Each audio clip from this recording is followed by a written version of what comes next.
It's disorganized play. Disorganized play. It's time for the epic finale today. That was very aggro. That's all right. I'm in an aggro mood. If there's not a time to be aggro, if this is not the date and the appointed hour, then I don't know what is. Hello, everyone. I am your host for Disorganized Play, the GM prep show for the rest of us. I'm just here to inspire you with ideas, share my thoughts, DMing philosophy, and sometimes ramble aimlessly about what the mailman is doing outside my apartment window. So, welcome to everyone. I'm glad to see you all bright, shiny, bushy-eyed, and bright-tailed. That's not the way the saying goes at all. But we are going to have an epic 2-hour prep session today on Disorganized Play. I have a bunch of things that I want to talk about over here in today's topics. If we don't get to them now, when will we ever get to them? And also, I have some great D&D crafting to share with you in terms of building a battle arena for this final encounter. So that is what is going on. I want to say a big hello to all of our regulars, all our new faces in the chat. Thank you so much for joining me. I have a lot to go through, so I'm not going to take too many questions, but if you have an observation or a question about something that I'm bringing up or whatever, if it's on topic, I'll try to address it. If it's off topic, you're left to fend for yourself. Okay. Let's get caffeinated and get right into it. All right, today's topics. We are going to recap the recap, of course. We are going to talk about budgeting the final session. We only have one left. Let's make the most of it that we can. We're going to talk about creating a cutscene, running the numbers, strategy and tactics, the cut to, and not necessarily just the cut to type of technique that you can use to edit within a session, but the cut to that you can use at the end of the session specifically. And then finally, I'm going to go a little bit in depth talking about dungeon crafts. So, all right, Fuckwad, I hear you throwing shade at me. Like, look at these robots, you guys. Fuckwad is just giving me crap because I built all of these little robots last night for Monday Night Dungeon Fight, and then I left them at home. So here's a quick look at everything. It has a nice tail, you guys. It's a robot with a tail. A tail and a giant sniper rifle. All right. So that is what, if you missed Monday Night Dungeon Fight, go back and watch it. It was an epic session. It was a breathtaking steal by our winner last night. I will not spoiler alert that for you. It's only been 16 hours. So the robots specifically are sprue kits that I got at the 99-cent store. So the misleading part of it is they were actually $3. I thought they were going to be 99 cents, which would have been a super amazing new value. They were just an amazing new value. So, all right, fine. I spent $12 on robots. That's my prerogative. Normally they're like $10 or something like that. So it wasn't bad. It wasn't a bad deal. Although these are about $3 is about what I want to pay for these little assembly things. My wife loved those things. I was going to take some of her robots, which were larger and even prettier, but I couldn't bring myself to potentially break them. So I bought some of my own. All right. So that is our agenda for today. We've got an hour and 45 minutes to get this thing pulled together. So without any further delay or fiddle-faddlery on my part, let's dive right in here. So recap of the recap. Where did we last leave the players? We last left the players. So I'm going to try to do a quick version of this recap because I don't like the recap of the recap to be particularly tedious or lengthy, since you can go back and watch everything I talked about on Thursday. You can also go back to Friday's stream and catch my flip through and quick impressions hot take generator, Toasty McToasterson machine on Tales from the Yawning Portal if you're curious about that book, which is over there on my bookshelf. So I will probably talk more about that on Thursday. If things do not intrude, we'll likely have a double-sized edition of Disorganized Play, the recap session on Thursday, where we can talk about what's coming up, how things went, sort of some general tips and tricks, looking back in hindsight, you know, do a nice montage of all the precious moments that we shared together, etc. So keep that in mind, assuming that life does not make things difficult for all of us, right? So, where did we last leave the party? We last left the party. They had been given a briefing by the Water Baron of Yartar. They had been given new identity, or given the opportunity to craft new identities and pursue Lord Dryland and the rest of the plot as they saw fit. Okay, great. There was some initial discussion. Do we go to Tribawar and maybe interview this guy who we think is the Yellow Merchant? Do we go back to Waterdeep and talk to some of our people there? We know that this Yellow Merchant guy it was accompanied by gargoyles, so that seems bad and weird. Hey, guess what? You know who else was utilizes gargoyles? Our old boss back in Waterdeep, Chulton Helmstar, who's the head of Helmstar Warehouse Trading Company and a notorious fence and basically head mafia boss for the Black Network in Waterdeep. Well, the players came to the wild and, I don't know, somewhat tenuous conclusion. He was probably involved in all of this because he has gargoyles. Okay, don't go talk to the guy who knows the most about what's going on. You don't have no way of knowing that, but it would be a wild, crazy double cross if he was in fact the bad guy. Instead, let's go fumbling about Waterdeep, just looking for random people, which is what they spent some time doing. And of course, your job as the DM is to help connect dots to the plot, and so when the players start coloring outside the lines, you need to start drawing in new pieces of the picture that eventually make sense back within the plot. I don't know why my webcam is bouncing. That makes me a little nervous. We are, after all, here in earthquake country. So, that is a buck or so. That is a problematic thing that you've got to deal with, right? So they went off kind of on their own. One person goes off to the docks and just kind of mopes around. One person goes and checks his criminal contacts, but doesn't really ask some very general questions. And I have to say that is where you as a DM have to kind of step in and go, okay, well, you're asking about giants. That doesn't lead me anywhere. Is there something specific that you are trying to discern? Because I have a hard time processing and interpreting results when you say, I want to know about giants. I want to know about what's going on with the giants. I mean, that's slightly more specific, but it would be far more helpful to say, I want some more details on the giant raid in Golden Fields, because that sounds weird. Great. Okay. Well, now I can give you plot hints that are plausible to the line of inquiry that you pursued. Right?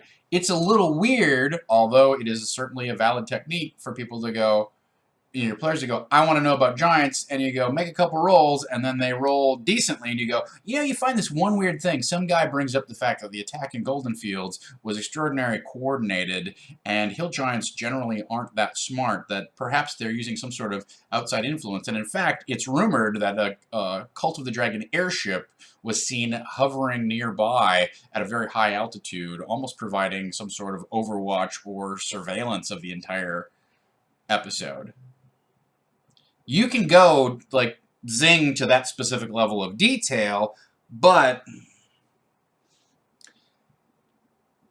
your players don't feel like you're just whacking them in the face with the clue bat when they say, I would like to know more about Golden Fields, and you tell them something specifically about Golden Fields, rather than, I would like to know something about what's going on with the giants. Well, then I kind of, as the DM, feel a little bit obligated to tell you a few things that are not necessarily red herrings, but are unrelated to what you are directly, immediately doing. Oh, it's rumored that the cloud giants are gathering a lot of these stone monoliths for some unknown reason. I know that that's just some background plot thread that is not relevant to what your immediate task at hand is. What you don't know is that fact.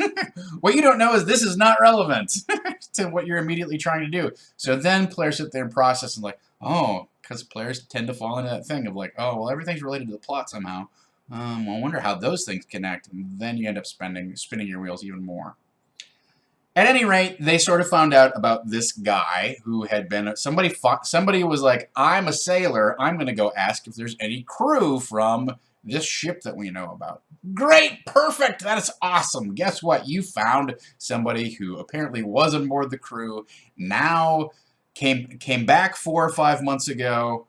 Somehow came into a lot of cash. Blew it all over the course of about 2 or 3 weeks, and now they're beggars on the street who are kind of weird and possibly insane. Great, that's a lead, so they went and followed that lead, and finally, at some point, tracked down the guy. Now, the guy's insane. The guy's fighting against the influence of the Kraken Society, who's clearly like wormed their way into his brain. He's got some sort of copper collar that you're not sure. Does it make the voices happen? Does it make the voices stop? They take the collar off. He starts screaming, now the voices are getting me. Well, we put the collar back on. Okay, great. They ask some questions. They get some details. They get some leads. They more or less establish that the Zhentarim are not involved, and I don't remember exactly how they got there. I remember exactly how they got there. So they interview that guy, and they get some details about him, and they learn some things about the timeline of the assault, etc., but they don't get any solid leads. Then they decide, well, we're going to go off to the Golden Goat, which is an inn that we know about, which is an inn that we know about, so we're going to go there and just assume that somebody involved with the plot is going to be there. Guys, it's Waterdeep. It's the functional equivalent of New York City. Well, this guy was spotted in Central Park. Let's go back to Central Park and see if anybody shows up. All right, so again, the players kind of go outside the lines, and you have to color in the picture for them a little bit. So it turns out, kind of, and I did roll some dice to see like how lucky they got, and they got lucky. Turns out that one of the guys is there having a somewhat guarded conversation about, oh, all of these events, like, if you look at these, there was this big slaughter up in Yartar, and Lord Dryland turns out to be some sort of assassin or double-crosser, and there's, rumors that things are going on with the Cult of the Dragon airship that the Zhentarim captured. Ding, ding, ding, clue bat. And the other guy that they're talking to goes, oh, well, I wasn't involved in that. They can't pin any of that on me. Okay, so that's where they got their big clue. There was a little bit of a showdown between the Bard and the Yellow Merchant, who was sort of like, don't pull this crap on me. And that was that. So the Yellow Merchant kind of paid him off. He took off, and then they went and talked to their lead in Waterdeep, Chultan Helmstar, and Chultan Helmstar kind of like dumped a bunch of plot info, like, let's get this thing moving. So then I pushed them to the Trackless Sea, and they eventually caught up with, let's see if I can pull this up. I loaded it all last time, so I might still have it. Oh, it's going to show up over everything. There it is. All right, so they showed up. There's the ship.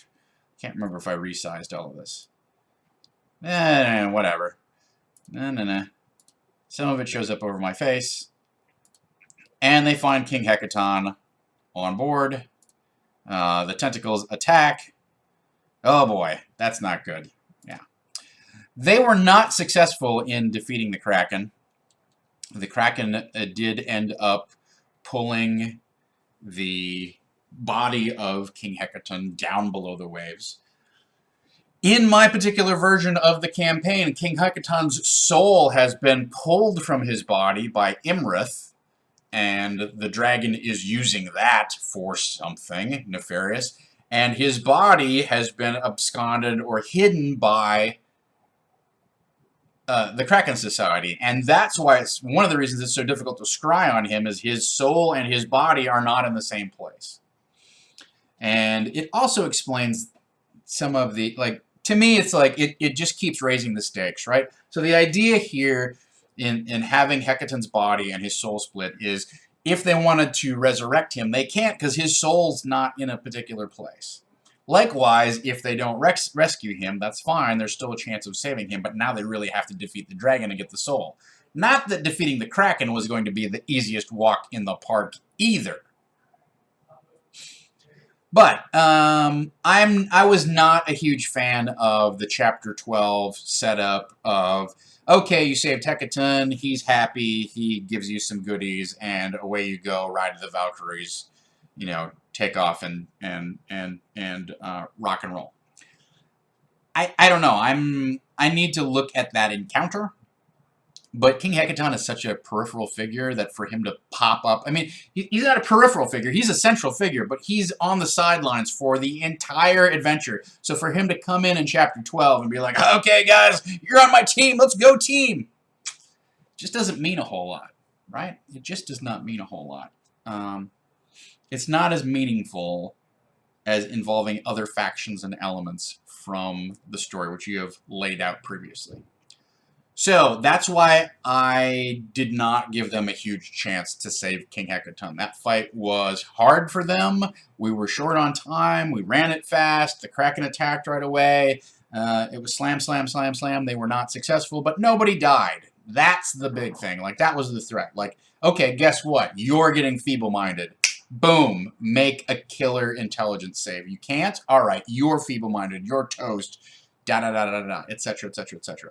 So laying out really the stakes of what this final battle may end up being, setting the stage in a relatively safe way, allowing them to score a loss without really feeling the full impact or consequences of a loss to an epic creature like a Kraken. And that was the end of the session, right? We ran right up until the end. They kicked us out of the store at the end of the night. And we were really tied up against the wall for time. So that's the way it is. That's the way things happen. That's the recap of the session. Still took 15 minutes, which is a little bit too long, but that's all right. So, question. Is character death really so terrible? I let the dice fall where they fall. If dice say a character dies, then they die. It's not terrible. I was close to killing a character. They managed to save that character by clever use of a ring of water walking and an immovable rod. So, I mean, I would have killed that character. They certainly have enough money to res anybody who does die. So I don't think character death is awful. At this stage, with the amount of money that they have, it is an annoyance. It would sidetrack the next set of, the next portion of the plot because they would have to go someplace, go to a temple, and get that spell cast for them. They may have just turned 10th level, so maybe the cleric could have rezzed somebody after a long rest. But at 9th level, he could not have done it. So I don't think it's awful at this level. It's harder to threaten a party like this, and I think there's almost a kind of an implicit acknowledgement of that in the book with the Kraken encounter and the ancient dragon encounter at the end of the adventure, where you're literally sending 20 CR23 creatures against a 10th level party. I feel like there's an implicit acknowledgement that, you know what, maybe 6 guys could take on a CR23 creature. So I don't think it's terrible.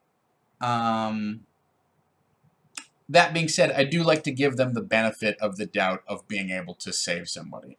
But at this point, we've had enough brushes with some hard-hitting foes that I've gradually ramped up the expectation of somebody might die, right?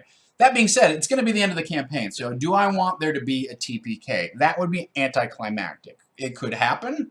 I am open to that. I think it behooves any good DM to have some hip pocket help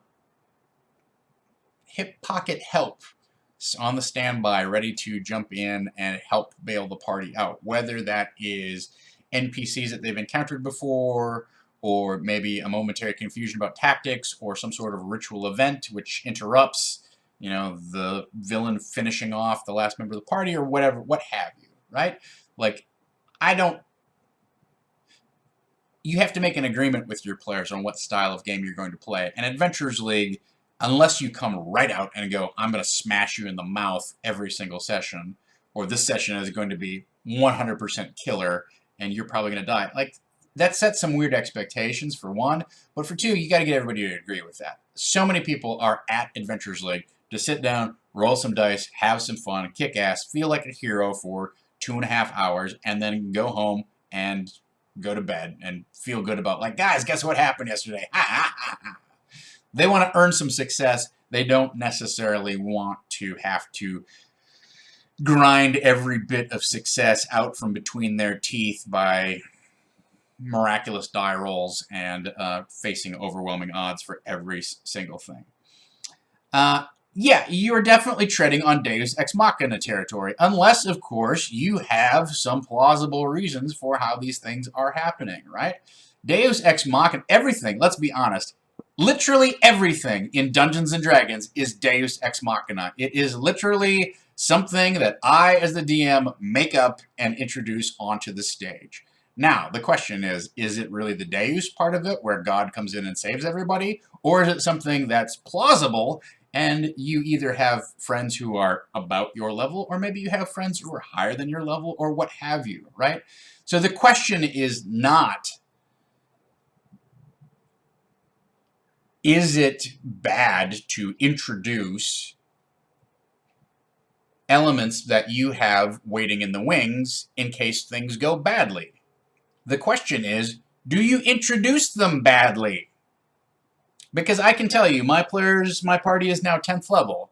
They have encountered no shortage of powerful people in Waterdeep, across the Sword Coast, etc., etc., etc., all of whom largely have a vested interest in making sure that the vile machinations of this ancient blue dragon are put to an end. So really the question that I continually face when I'm in these sorts of endgame scenarios is, why is the party alone? It is not a question of, why doesn't the party have more friends helping them out? Why isn't Lady Laryl Silverhand, the head of the Lord's Alliance, who is an archmage, who is more than willing to get vengeance upon the factions that have slaughtered off most of the members of her faction, why isn't she there with her staff of the Magi kicking ass against this dragon? Those are the questions that plague me, not why is she showing up? Of course she would show up. So it's a matter of plausibility. I firmly believe that. I hear your point. You want your players to feel like they have earned a victory and they're not getting softballed. Okay, that's true. The way to finesse that is to have these people show up plausibly, not to have them show up, but, oh, you got 1 hit point left before that sword hits you. Guess what? Ching! The staff intercepts the sword blade. It's Lady Laryl Silverhand, and then she casts a spell and resurrects all these guys. Come on, help me. Like, that could potentially be dramatic, but I think you have to, timing is everything, and also why are they there, what's going on, right? So, think about that. ...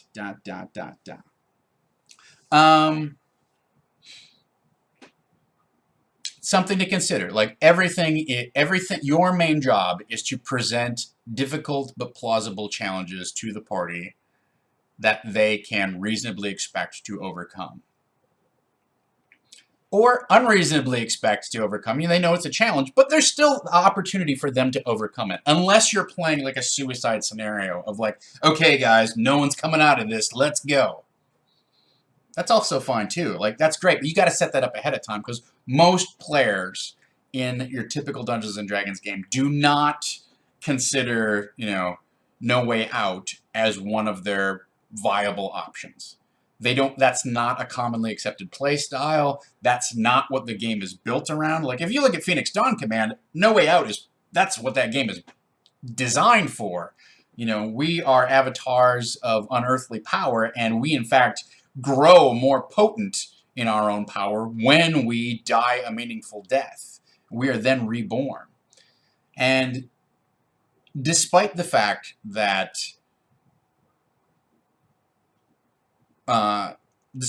resurrection is so commonly available once you get to like 9th or 10th level, most players do not consider themselves to be they don't want to consider that as an option. Like, they don't want to avail themselves of the opportunity to go in, die a glorious death, and get resurrected. Because for one thing, they got to go get all their gear, right? Which is a drag.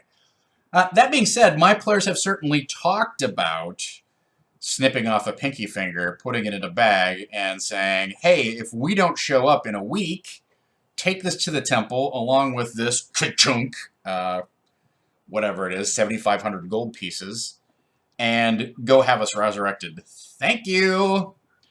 So that's they're clever players, so they keep that in mind too. That also means I don't have to work as hard as maybe not worrying about a PTPK. But I still think when you... The other thing I want to say about this whole idea of like bringing NPCs in to help, right, is that if you have woven an interesting tapestry of characters that they have interacted with throughout their adventures, this final battle can serve as not really, maybe like a curtain call or a noble sacrifice for some of those characters. If they have made friends with, let's just put it this way. So let's say Charlton Helmstar realizes they're in over their heads, and he's been very dismissive about like how crappy they are or whatever. He sends his right-hand man, his lieutenant, who shows up. Doesn't have to be at a crucial moment. He needs to show up and say, Charlton sent me, you guys are in over your heads, I'm here to do what I can, and if this means none of us get out of here alive but we kill that dragon, so be it. Okay, that's a cool and engaging moment. That's not Deus Ex Machina where you've drained all of the drama out of the player's accomplishments. That's giving them a helping hand. Alright, there's a lot of DM theory going on here. Ultimately, kind of what, the balance that you're trying to walk is that moment between, like, how tough is this fight going to be for them? How are the dice going to roll? And how much do we try to make sure that we bend the dramatic experience toward an engaging arc? Victory at the last moment, or a resounding triumph, or whatever it is, right? Well, we've talked about pacing, tone, rising action, falling action, wins, losses, all that kind of stuff. We've kind of been raising the stakes on this whole thing. We want it to explode and pay off in a way where the players feel like we've played this game for 6 months. We've literally played this game for 6 months. We want to come out the heroes that we believe that we are. Now, you as a DM may sit back and go, you guys haven't actually played a particularly tactical or heroic game here. You've largely been a bunch of loot mongers who have been in it for the treasure and really haven't taken some of the issues that were presented particularly seriously. But you know what? That's happening on my side of the screen. As an Adventurers League GM, it's not my job to judge the kind of game that they want to play from 7 to 10:30 on a Wednesday night. If that's what they want, let's play into it.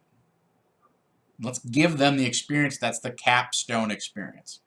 How do we do that? Let's move on here. Bum, bum, bum. So that's the Buzzaloony. That's the Buzzaloony. All right. So budgeting the session. I cannot stress this enough because it comes up, it's come up in previous weeks. Well, we've got X number of sessions left. How much of the chapters can we get through? Blah, blah, blah, blah, blah. That's fine. Here's the thing. I always knew, well, if it doesn't pay off, I can make some course corrections, make some adjustments next week, and get everything back in gear and everything will be fine. I do not have that option this week. This is the final, this is it. You know, unless my personal travel plans change, I won't be around next week, Wednesday, to tidy up any loose ends or to pull off the last major combat, which we somehow didn't get to. And that was a very serious danger in this past session, was we went into the Kraken combat at 10 o'clock. We had half an hour left. For that big of a combat and 5 different players, intensely difficult to manage. And we barely pulled it off in 45 minutes. This week, I've got to know what I've got to overplan a little bit. I've got to be generous in how much time I allow for things, and I really need to get a lockdown on budgeting my session. So here's what I'm looking at in terms of the way I see the game shaking out. I've got 3.5 hours. I want to start on the button at 7 o'clock. I figure they're going to spend about an hour BSing, commiserating, plotting, planning, worrying, revisiting plans that they've already talked about, and going forward with whatever they have, with what they finally just commit to, right? Like, knowing my group, honestly knowing just about any group, they're going to have some questions, which I will clarify whatever I can. They are going to talk amongst themselves and make some plans. It's always difficult as a DM to sit back and listen to that, because on the one hand you want to give feedback, on the other hand, like, they don't want to discuss all this stuff in front of you because they feel like they're giving you ideas, all that kind of crap, right? But it's going to happen, so they're going to sit around, they're going to make plans. At some point, I got to rap the gavel, clop, clop, clop, okay, the time has come.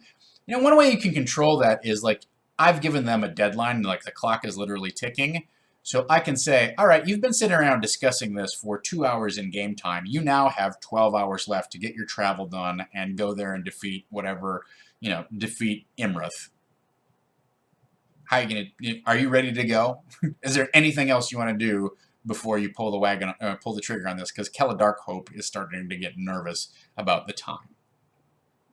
So that's one thing. So I figure that's going to happen. I figure, so now I guess it's going to be tight, right? You got about half an hour to kind of set up the final battle. Maybe you can tighten that up and kind of hand wave some of the stuff. Okay, yeah, you travel there and you go across the sands and you're there.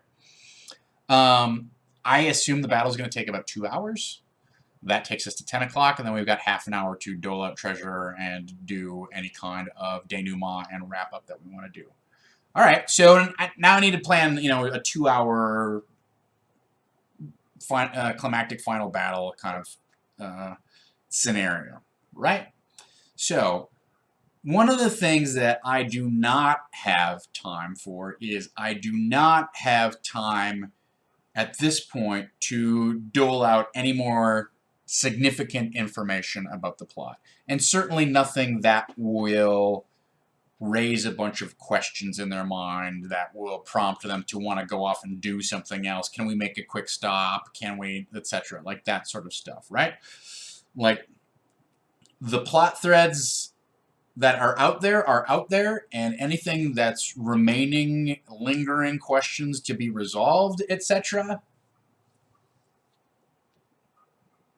Well, they need to be wrapped up very neatly and disposed of.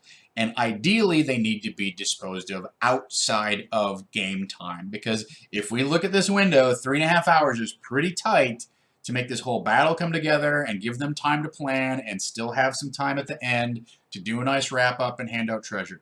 So I don't have time for an NPC to show up and then invite a bunch of questions and have a bunch of back and forth.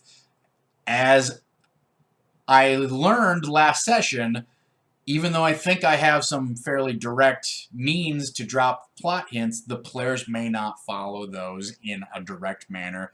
They might not find the right people. They might not ask the right questions. They may ask around the edge of the questions until they finally get to the heart of the matter. It's a very time-intensive and inefficient interaction.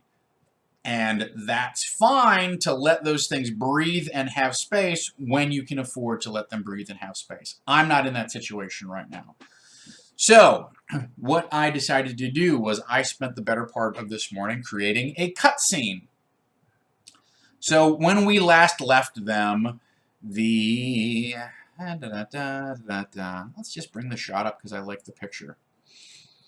When we last left them, they had seen this ship get smashed in half by the tentacles.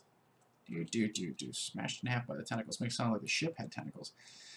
So the tentacles wrapped up King Hecaton's body, crushed the ship in half, began dragging it underneath the waves, and they just barely got away.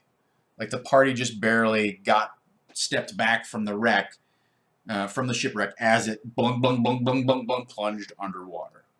So I created a cutscene. You guys get back on board your little cultist airship.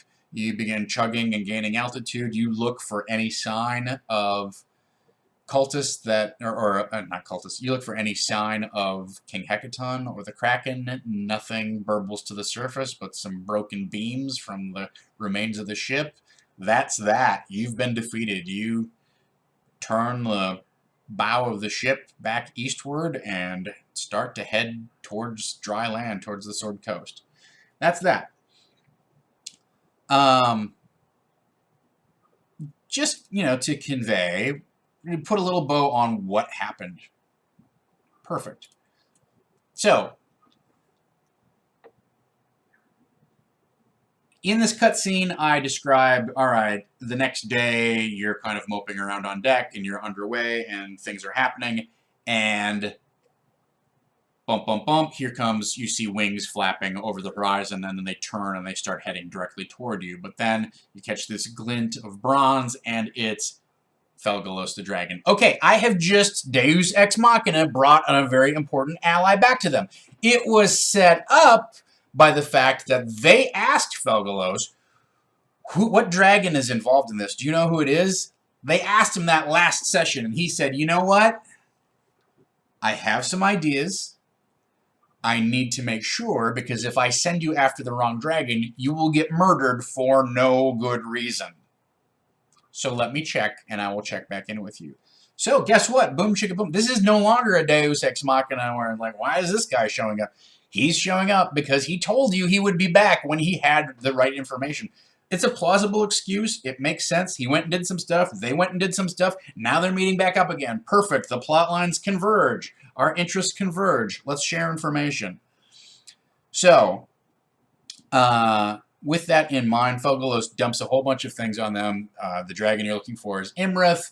She is the doom of the desert. She is the dragon of statues. She is the scourge of Anarok. Here's where her lair is. Flump, flump, flump, flump. Here's a map. Here's some other stuff that's going on. We've had word that Princess Sarissa and Castellan Uthor have both come down with grave fever, which is apparently some sort of either magical curse or disease.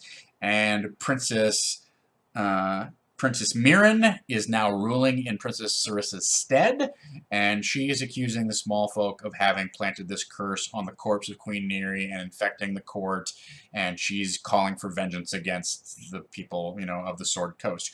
Great! Okay, well now the stakes have been raised again. You don't have King Hecaton to go to the court and bail you out. We don't have to have a scene where they go to Maelstrom and plead their case in front of Princess Sarissa and get the magical goodies and whatnot. They know that's off limits. Don't go there. Bad.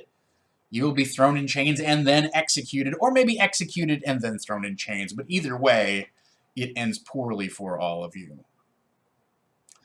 So Felgalos is like, I'm sorry, this is bad news. The other thing I have to tell you is that it appears that I went and talked to this worm seer who lives in the Crypt Garden Forest, which is this ancient green dragon. Look it up. It's in the book. And she said that Imrith has started this ritual of constriction, which is designed to crush Hecaton's soul, and she's going to absorb his essence and make her more powerful. And this is an ancient rite used by acolytes of Dendar the Night Serpent, And tonight, at 3 hours past midnight, when the night is at its darkest, the ritual will be complete. It's 11 o'clock now. I guess you boys better get on your way. So we've got ticking time pressure. We've taken away some of their allies. Felgalos drops a teleportation scroll on them. Felgalos drops the 6 potions of giant size, which they are supposed to have as per the chapter beginning, the Our Friendly Storm King's Thunder book. And then he also drops the Claw of the Worm rune on them, which is also something that they're supposed to be ostensibly be given by Hecaton. But I found this to be far more interesting, especially because Felgalos is essentially selling out his fellow dragons. This was in my horde. I was supposed to guard it with, with all the other treasure in my horde. I was given the duty of taking care of it and making sure it did not fall into the wrong hands. I'm hoping you are not the wrong hands. Okay, cool. So they've got all the stuff that they need. They know the timeline. They know who their allies and enemies are. Felgalos says, well, good luck. I hope that things go well for you. I would love to accompany you, but I have one last errand to attend to. And he drops off the edge of the airship and flies away. All right, so the main point here is, number one, you get to flex a skill that you normally don't get to flex as the Dungeon Master, right? You get to craft some prose. You get to make a cutscene. You really get to do some storytelling. You get to take a few liberties with what they see and how they might interact and what they might ask. We're trying to kind of push those. Like, I tried to include stuff that made sense, but it's almost like you're sort of like pushing them through a session, right? Huge info dump. They get an amazing amount of information. They get the resources that they need to go on the mission. They get a clear idea of what the timeline is. And then he says, I've got to go take care of some things. Break a leg, guys. So you get to craft the prose around that. I wrote probably, I don't know, 2,000 words, something like that. I enjoyed that process. It's fun. That's number one. Number two, when you write it down like this, it helps solidify in your mind what is the plot, what is the setup here, how do I bring this to a focal point, what would the mood of Felgalos be like, how can that communicate what the stakes are. There are several times in my cutscene where I reference that. Felgalos kind of gives you this half smile like, you guys have got this. Okay? It's meant to boost your morale, but it feels like a punch to the gut every time he does it. He doesn't actually believe that you guys are going to pull this off, but you're the best hope. Okay, great. So that's the other part. There's 3 prongs here. One, you get to do something creative that's outside the normal scope of the game and share it with the players. Whether they appreciate it or not, who knows. 2, in the process of that, it helps you get your mind around and make some kind of organizational thoughts about what's been left open. Who would they naturally turn to? Why can they or cannot they turn to those people? Or maybe those people supplied the healing potions or whatever it is. How can I help put some constraints around this encounter so that they don't go, oh, well, you know what? Let's go off to Waterdeep for a week and gather a bunch of resources and talk to a bunch of people. Okay, that's not climactic. Let's introduce a sense of urgency to this last final session so that we really feel like we're rushing to a heroic conclusion as opposed to kind of like dawdling around and shopping our way out of it, right? So, put thoughts around it. Yeah, and so you craft something, you kind of get your mind around it, and then 3, you convey all of the information in a very concentrated and efficient manner, right? All I do, I post the thing on our private Facebook group, and then they read through it as many times as they want, and it raises whatever questions they are. And if they have to ask some side questions, they can ask that in the comments. They can ask me during downtime that's not part of our 3.5-hour chunk at the table, period. So now I have this asynchronous way of giving them an info dump that is very, not necessarily concise, but is very direct, very efficient, and doesn't take away from our time at the table. Unless, of course, somebody doesn't read it, which what are you going to do? At least, 4/6 or 5/6 of the table is prepped, prepared, has an idea of what's going on. And you can also just go, you know what, while they're talking about this, why don't you go take 2 minutes and go read this thing, or take 5 minutes and go read this thing, and then come back and let us know what's going on. So I would encourage you to craft a cutscene and use this opportunity to efficiently and directly convey information outside of the scope of your campaign, or of your session time, your actual game time, your play time. I don't know that you want to do a ton of it, but especially when you're budgeting a session like this, you get a huge bang for your buck by writing one of these things. It took me an hour and a half to put together. Yes, it was time intensive, but that means that's 45 minutes for sure, if not an hour and 45 minutes that I saved at the table with this whole thing. So it's a very railroady way of conveying information. That's not wrong. It's not bad, right? It's a way of heightening the stakes, directing the plot, focusing what they know around the questions that are still missing, right?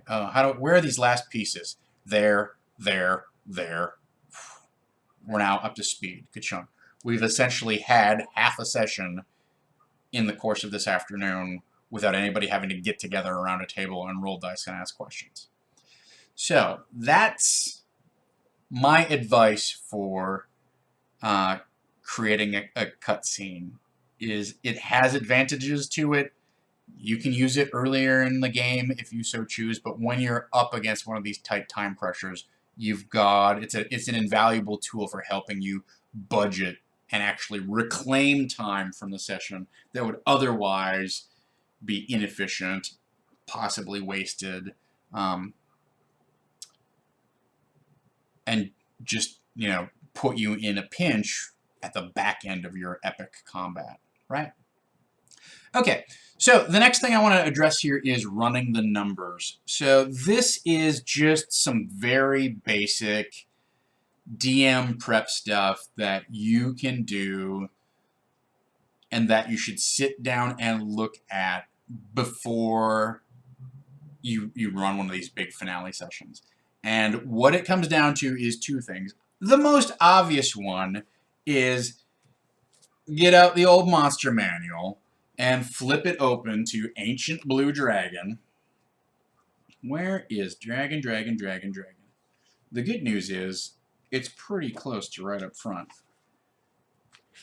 And look at their lair effects, their legendary actions, how many hit points they have, what their armor class is, what their attacks and frightful presence, all that sort of stuff. What they're immune to, what sort of senses they have, etc. So, let's just look at the stat block and figure out, okay, how much damage is this thing going to do? The other thing that I think you're allowed to do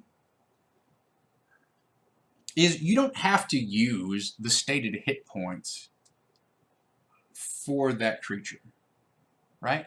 That number that they have, whatever it is, 272 or whatever, is the average. You can make a challenge a little bit harder by juicing the hit points a little bit. You can make a challenge a little bit easier by cutting back on the hit points for whatever reason, etc.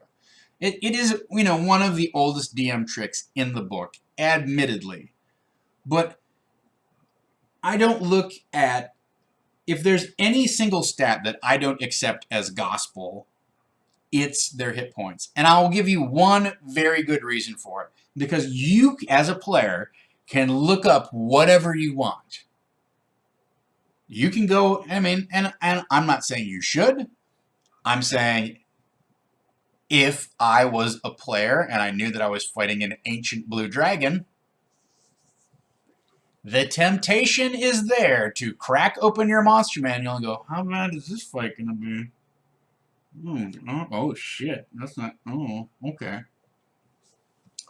Well, unless I've completely deceived them and said, oh, well, you know what? It turns out that he's a copper dragon in disguise, or whatever it is, which is kind of garbage. I can't really change what's on the page. Sure, they adjust some stuff in the book. That's fine. That's our other piece of the puzzle here, is that we go into our Storm King's Thunder book and we look in the back at, like, oh, what did they say about Imrith? How many hit points do they think Imrith has? Da, da, da, da, da, da, da. All right, so Imrith has this stuff on top of normal adult blue dragon powers. That's fine. But in general, I can't go in and change, like, okay, the melee weapon attack is plus 16, and it does 2d8 plus 9 for a tail attack, right? I'm not going to change that. Unless there's a very, like, exceptional reason. That's, especially for Adventurers League, it's got to be really outside. But the one thing I don't have to hew to is the hit point total. And so if the players are like, oh, okay, well, we're about at 350 hit points, I think it's only going to be a couple more hits. Nope.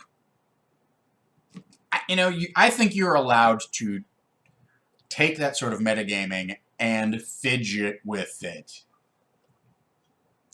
So those are the things that I think, running the numbers in terms of, there's a couple things. Look at the armor class, look at the hit points. Armor class, not so much. Like, armor class is what it is, right?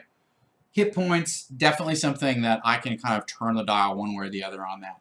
And I might consider, like, real time in the game deciding, okay, I'm going to shave 50 hit points off, I'm going to add 50 hit points, or whatever it is, right? Depending on how the combat's going.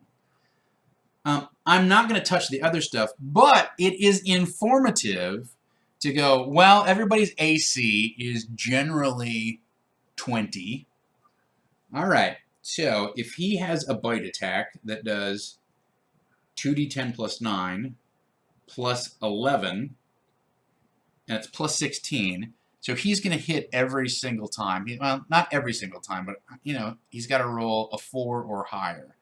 So 15% of the time, he's not going to hit, right? Fine. Let's just assume that he's then cranking out, with his attacks, an average of 30 points plus the claws that do 16. Excuse me. There's a claws that do another 16. So he's cranking out an average of like 60 points around. Okay, interesting. I'm going to make a note of that.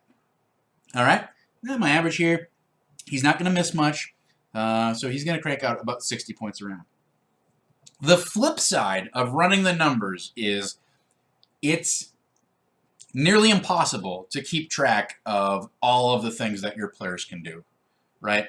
Everything, the player characters are designed to have maximum flexibility out of any part of the game system.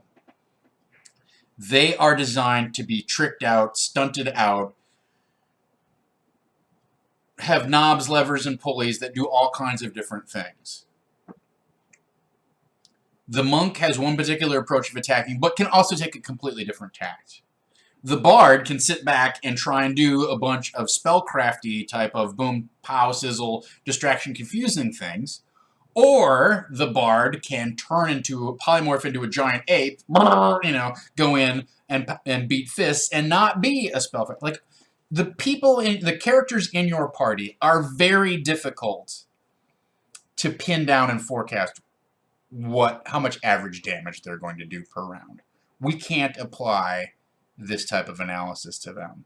However, in Adventurers League, what's very easy to do is to go, all right, so he is a 10th level bard. That means and I think his constitution, let's just argue for lack of a better idea that it's +2. So he's got 10 hit points at first level, and then he's got another, the average is 6, so he's got another 72, so he's got 82 hit points. All right, well, he can toe-to-toe with that dragon 2 rounds, if he decides to toe-to-toe with that dragon. Seems dumb, but that's what he could do. Okay, what about the fighter? What about the ranger?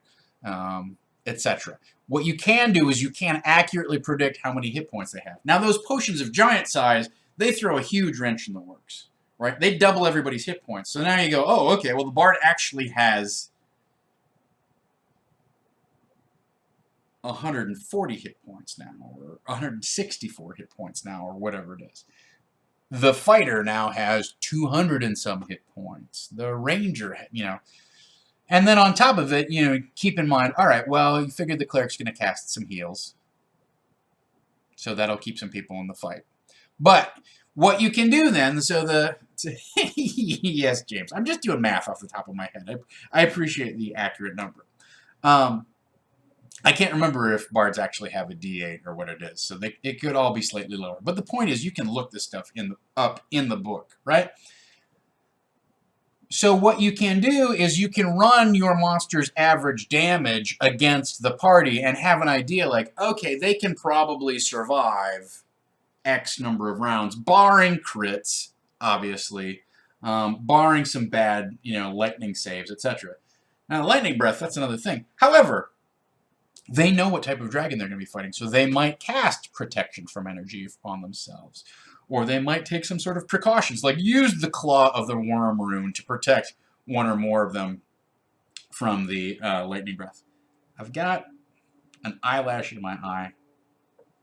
I apologize. So think about how much... Well, this is moving on to the next topic, but I just want to say, in terms of running the numbers, you can definitely get a fix on this is the pool of hit points that's probably available for my players to deal with, and don't forget that some of them are going to float up and down because of healing or whatever. And then conversely, this is my dragon, ka-chunk, this is how much damage you're going to pound out. Okay?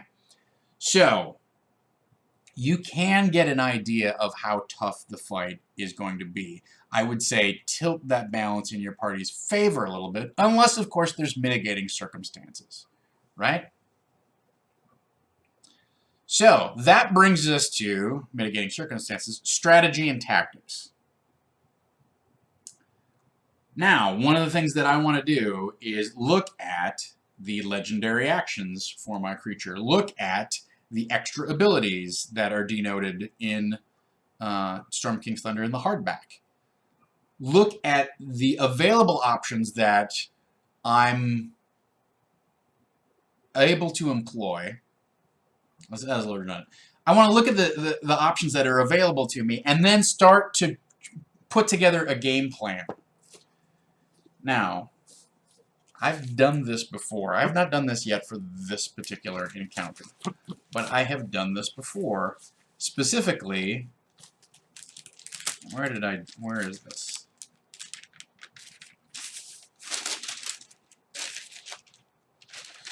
That's not it. I'm looking for my notes. I got some specific notes, and I want to see if I can pull them up. All right. I should have taken a picture of this. I'm going to take a picture of this, I think. Is it going to be helpful?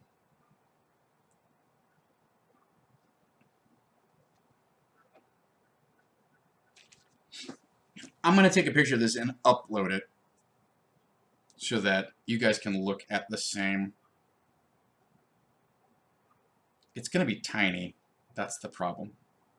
Yeah, we're just going to look at one. We're just going to look at one character.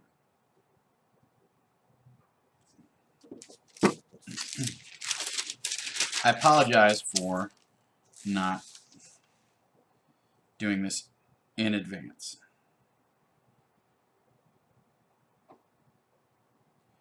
Alright, so let me get this into my drops box, and we'll pull it up here. Yeah, great, perfect. Oh, crap. Hang on a minute, I have to edit this photo.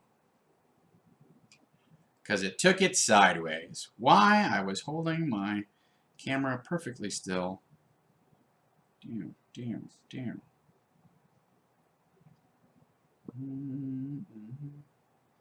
Oof, boy, that turned out bad. All right. So, contrast. Looks pretty good. All right, done. Save image. Okay, that's fine. So, yeah, 7 players at the table is tough, right? I've got 6. That's enough for me.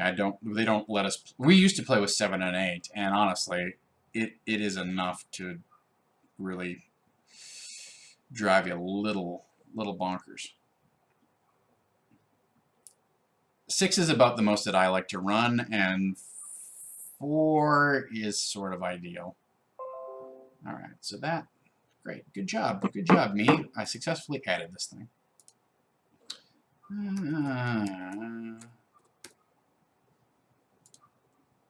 Browse. What did I call this? What did I call this? I called it this thing. Okay, open. Okay, it's huge. Transform. Fit to screen. There we go. All right.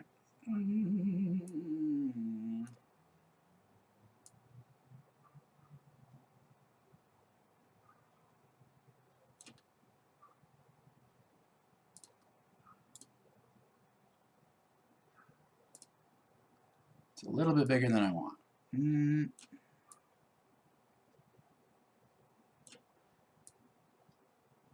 Yeah, that works.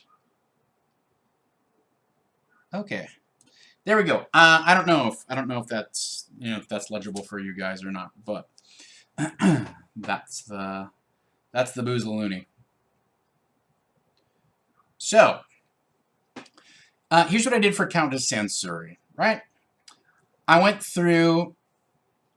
I delineated all of the spells that were available to her, and I picked out the ones that have little asterisks by them are all concentration spells. Like, this is incredibly important to do for any type of caster if you're going to go through. What I'm looking to do, my goal here, is to optimize strategy and tactics, to look at a game plan that I can kind of run down round by round so that I don't have to be sitting here and then looking at like, let's see, Bigby's hand, what does that do? All right, I mean, that would be cool. How many, I went through and I looked at all of the spells. I marked which ones were concentration, and then I compared what the damage was on those things, right? So I went through and I made a little list of things that I was going to do. Versus casters, I'm casting Globe of Invulnerability. You want to banish me? That's not happening. Versus fighters, well, I could do a 7th level Bigby's Crushing Fist. It does 8 die 8 damage. I could put them in a grasp, do 6 die 6 plus 7, and then grapple them and keep them away from me or move them around or whatever I want to. All right? So I have Hypnotic Pattern available to me. I actually listed out, all right, at 6th level, this is how much, if I cast Lightning Bolt at 6th level, this is how much it does. At 5th level, how much it does. At 4th level, how much it does. Use Shield, what does that boost my AC to? So I got the spell effects preloaded, so I have an idea, okay, these are my optimal tactics, and I can adjust on the fly. But what it did was, it made me realize if I'm casting Globe of Invulnerability to protect myself from spell attacks, Mordenkainen's Sword is off the table. I'm not casting that. I'm not going to cast that at any point. Why not sub in a 7th level Lightning Bolt that's going to do 12 die 6 worth of damage? Kathwam! Very dramatic. Not necessarily the most optimal set of circumstances, but you're really, like, especially with the spellcaster, you're fighting the concentration fight. Which spell am I going to concentrate on? I'm not concentrating on invisibility. Let's upcast Magic Missile to 5th level and really lace into that spellcaster or what have you, right? We're not casting Wall of Force. I'm not going to bother casting Stone Skin because I need to keep Globe of Invulnerability up. So what I did was go through and highlight the biggest, flashiest abilities and then looked for areas where it's like, that's not going to... those two things are in conflict. I can't have Stone Skin and Mordenkainen's Sword running at the same time. I can't be invisible and cast Wall of Force. I can't run Bigby's Hand and be hasted. Wouldn't that be great? Right? So I went through and I just picked out what are my best tactics depending upon how the party reacts.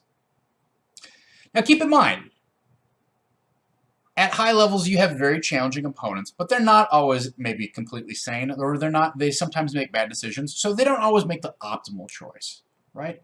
They can have a moment where they're like, oh, you know what, he hasn't hit me very hard, I'm not going to cast Shield this time. Okay, mistake, bam, blam, fine. Whatever. You're allowed to have some cracks and chinks in your armor. That's okay. Not every enemy is an evil genius. So that's definitely one thing you need to do in terms of budgeting your time is come up with a list of optimal strategy and tactics, or at least like strategy and tactics that are appropriate in character for that villain's archetype, right? If he's the cackling madman, maybe he's just really into flashy damage spells. Or maybe he's the giggling puppet master who's going to dominate one PC and then pinball that guy around the party and get him to attack somebody else. Right? So that's important, is to like think of the personality of the NPC and what style of combat are they going to engage in? How are they going to best utilize the resources available to them in a way that jives with their character, right? Because if you run every fight as the same optimized, like, oh, he always casts this, he always casts this, he always upcasts Magic Missile, your villains all start to feel very similar, and it gets very boring and rote for the player. Like, okay, well, he's just going to counterspell it again? Fine, I don't, like, whatever. I counterspell his counterspell. What's the DC that I need to make? Like, you literally can hear players getting tired of that. So it behooves you to layer an element of role-playing on top of your villain and give them a combat style. Give them some tactical flourishes, if you will, so that not every monster is a monster that, you know, cranks up the knobs on combat to get the most possible. These are the 3 best spells, etc. It's good to have those tricks in your hip pocket so you know, oh, this would be an ideal time to just upcast like a 7th level lightning bolt and let it fly. He's probably not going to be able to use his other spell slots. You know, he's not going to use that spell slot on anything later today if he doesn't survive this combat. So yeah, that's a desperation move.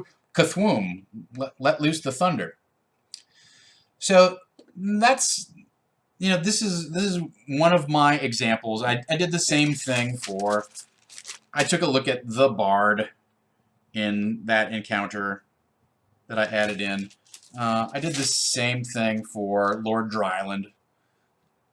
What are his main features? What are his main tactics, etc.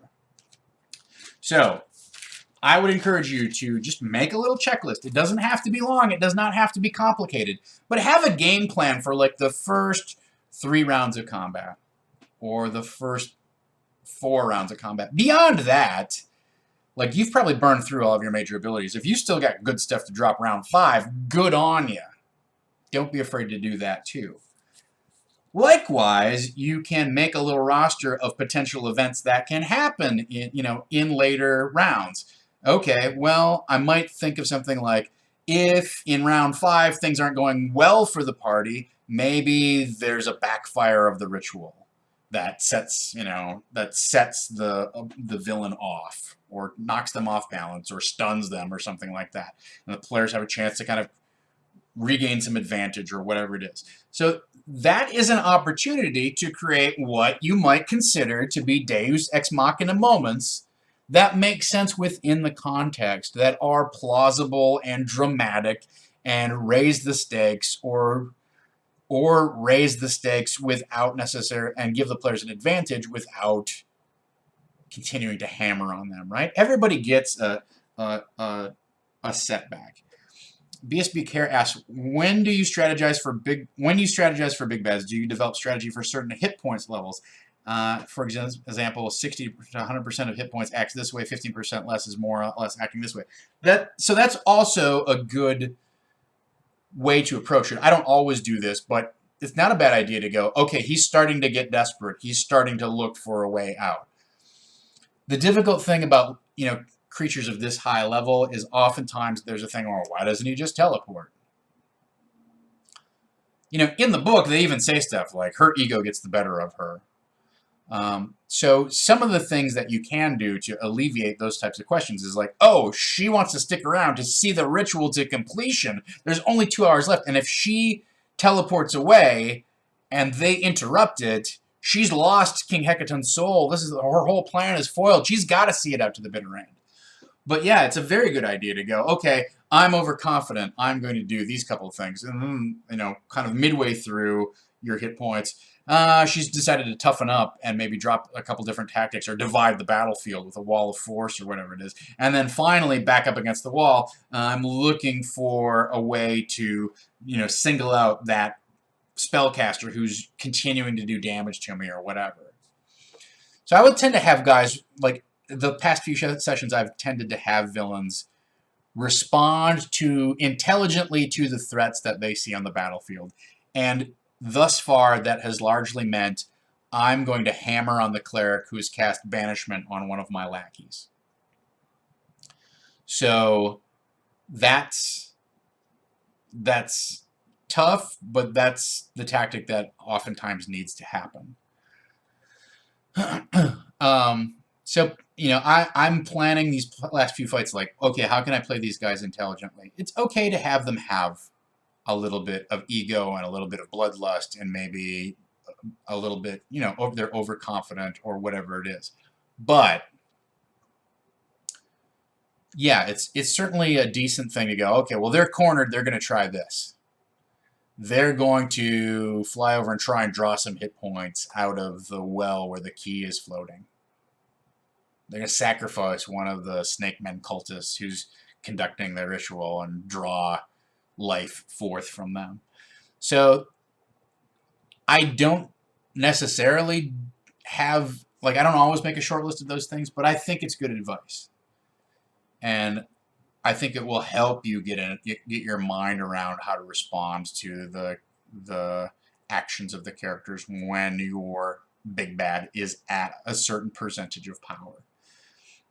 I tend to go more into things like, okay, well, that wall of fire is no longer useful. I'm going to drop concentration on that spell and start concentrating on another spell that I have prepped. So, Paul from Monday Night Underfight is the bard in the group. So, he is not the cleric or the monk. He is the bard.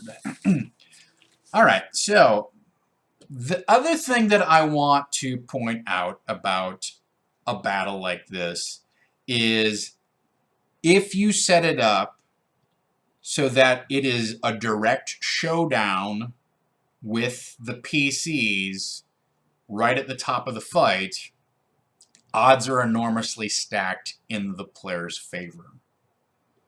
So I would encourage you to think about having some early opposition to soften the players up, to get them engaged in what's going on, to get them to burn a few resources. And then, as I've said before, the best way to notch up the challenge on an encounter is to deprive them of a short rest or a long rest and regain things that they use. So think about a battle like this as not so much a one final showdown as more of a running the gauntlet straight to the final encounter, however that manifests itself. But if you have some sand tunnels collapse on them, and then they have to make some dexterity saves or whatever, and they take a bunch of crushing damage, maybe they have to burn a heal spell or some other resources, etc. That kind of deprives them of coming in full power, because there's no way to make a showcase encounter more of a pushover than to have your party directly approach it at full strength off of a full long rest and let them go to town on it. I've just seen too many encounters absolutely get massacred by that type of approach. Now, before you decide, well, how much do I need to soften them up, rough them up, whatever you want to call it, run your numbers. Have a battle plan, and if you go, well, it's 60 points a round, but let's assume that they can crank out 100 points a round. This is going to be a 5-round fight. They're probably not going to have that much trouble, right? So do your math, do your homework, and figure out, all right, how much of a challenge do I need to do? And also, what that gives you is an idea of how much support do I need to have alongside the big bad guy. Because also, there's no better way to make something a pushover than to have a lone big bad guy that everybody can just tank on and wipe that guy out. If there's a big bad guy and 2 spellcasters, it's a totally different scenario. They draw a lot of aggro. If we go back to, oh, do I still have it? Do I still have it? I do. You guys are lucky that I don't throw stuff away. Oh, where did that picture go? That goes away. That goes away. If we look back at our arena fight, I thought I had another picture of that. Yeah, it's right. No, that's not it. All right, whatever. Maybe I got rid of it. That's fine. If we go back to our arena fight, right? Where they fought Jarl Storvald. What made that combat very vicious was that there was a spellcaster in the back who was just fireballing like woomph, woomph, woomph, just dropping tons of fireballs on them like over and over and over again. It was not the threat of Jarl Storvald or his various frost giant children. It was, in fact, having an artillery unit in there that did damage at range, was invisible, and drew some resources. Not a ton, because they didn't focus on that guy until they finally realized, we got to take that guy out or he's going to murder us all. I burned off a lot of hit points with that dude before they actually paid attention to him. So keep that in mind too, right? That you can toughen up an encounter by adding some people. Now, BSB Care says, how much latitude do you have with AL for running the gauntlet style for this final battle? Here's the thing. As written, the encounter is supposed to be like 5 or 6 different rooms, and they're kind of supposed to go around the whole complex. I don't think I can run that in 2 hours. I think it's way too much. So I'm condensing it down. You do have latitude to make things more difficult, to make the challenge appropriate. They don't actually give you fast and tough guidelines in a hardback adventure like this on here's how you make it more difficult, right? What they will do is in an Adventurers League expedition, they will say, if your party is an average party, run the encounter as is. If it is a strong party, add 1 bugbear. If it is a very strong party, add a bugbear and an owlbear. If it is a, I don't even know if they do extremely strong party. I think it's just like, it's shades of like 2 up and 2 down. So if they're a strong party, you add 2 bugbears. If it's a very, very strong party, you add 2 bugbears and an owlbear or whatever it is. So in the expeditions, they will give you guidelines. But for this, they just say, use your best judgment. So what I tend to do is I tend to pull NPCs either from other parts of the book, or I pull them from other encounters within the area and condense them down into one fight. So yeah, it's harder, it's tougher, it may be unfair, but it's a very economical way of packing more punch into an encounter. And also, keep in mind, like, you have things like Volo's Guide, which are AL legal, that you can pull into the book. So when I make, Crisaro a smiling one cloud giant instead of just a normal cloud giant, that's perfectly legal. That's fine. They can complain about, well, it wasn't in the book that way. Okay, it was still a tough fight. It was still fun. It was still interesting. If you got killed like sheet death because the party was because the DM decided to be a real a-hole about it and super maxi torque an encounter, then you have a legitimate like complaint, right? But I think I can count on the fingers of like one hand how many times I've seen a character sheet death killed. And honestly, like one of them was me. So I killed that guy.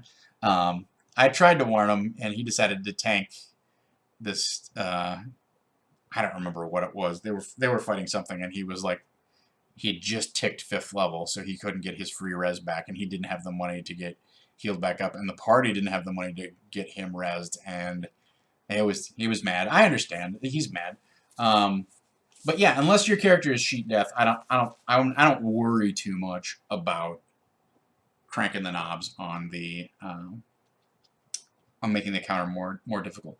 I also think when you get to the higher power curve on D&D, I feel like the challenges kind of begin to wane a little bit. The other thing you got to keep in mind is they have potions of giant size which double their hit points and triple the amount of weapon damage that they do.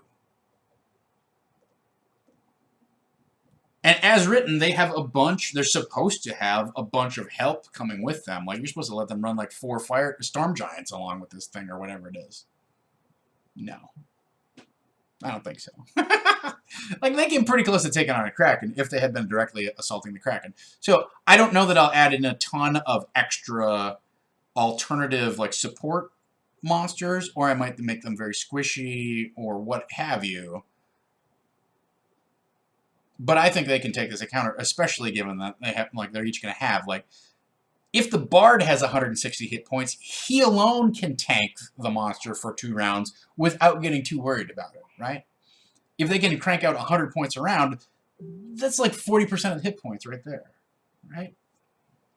So, I think I have to run the numbers. I think there's a good challenge here. The last thing that I want to discuss before we go into our dungeon crafting here, and we're about, and I'm not going to talk about the dungeon crafting for a full hour, I guess, so that's fine. Works out. So, the cut to, and what this really gets at, first I'm going to have a drink, because I've been talking for an hour and a half. Enjoy.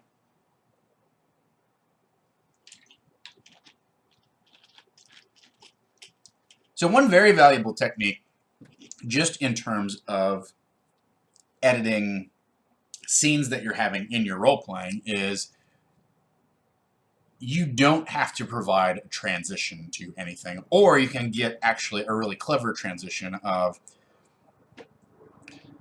well, I just don't understand how all of these cultists are meeting without anybody noticing it. Cut to the back of the bar where the rogue is searching for secret doors. Okay, well, you find the sliding panel that leads down to the basement and it's behind this curtain booth that nobody seems to go in. Boom, there's a transition there, right? So you can use the cut to as a handy transition to navigate between, like when the party's split up, navigate between things that they're doing in different places. Just to, like, it just adds a little zing of pizzazz, a little flair on a scene that's maybe kind of like stuttering its way out. Like, you find that moment where you're like, okay, this is a good out. Let's cut here, boom, and move back over to the cleric and the monk who are busy talking to the proprietor of the dairy farm or whatever it is. So you can use that within your game just normally as a technique to help you move things along and do some kind of clean and concise editing and go, all right, the spotlight is no longer on you, the spotlight is now over here. But what I intended with this thing is this really comes this really comes in as, don't forget that this is the end of the campaign. It's not just a climactic battle. Okay? This is literally the payoff to 6 months of adventuring together, of fighting alongside one another, of having laughs at each other's expense, of torturing yourselves over where do we go next, what do we do next. Uh, all of that, like, hopefully, your players have had a good experience over the course of the entire time, and this is your last chance to check in and pay it off and let them savor and reflect on and enjoy the events that have led up to this moment. And I'm talking about after the fight now.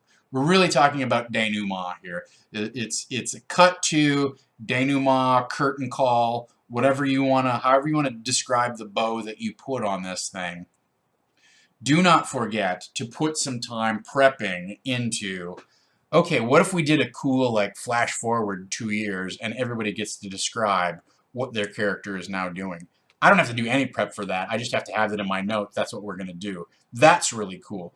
You could also take that upon yourself and do your own little cutscene, or have a little, like, newspaper handout of, like, hear ye, yellow merchant rounded up by the local Lord's Alliance agents, da da da da da. Like, you can tie off loose ends that they weren't able to address. You can do callbacks to events that happened before. You can highlight various acts of bravery which they perpetrated. You can bestow upon them the title and reputation of heroes as a result of the great deeds that they have, hereby struck you. So you are paraded through the streets of Waterdeep with the corpse of Imrith, loaded onto a wagon, and you carry her head around, over your shoulder, and you sell, tickets to let people touch the dead blue dragon for 10 or 5 silver a piece, and you make a ton of money, or whatever it is, right? So don't forget to think about ways for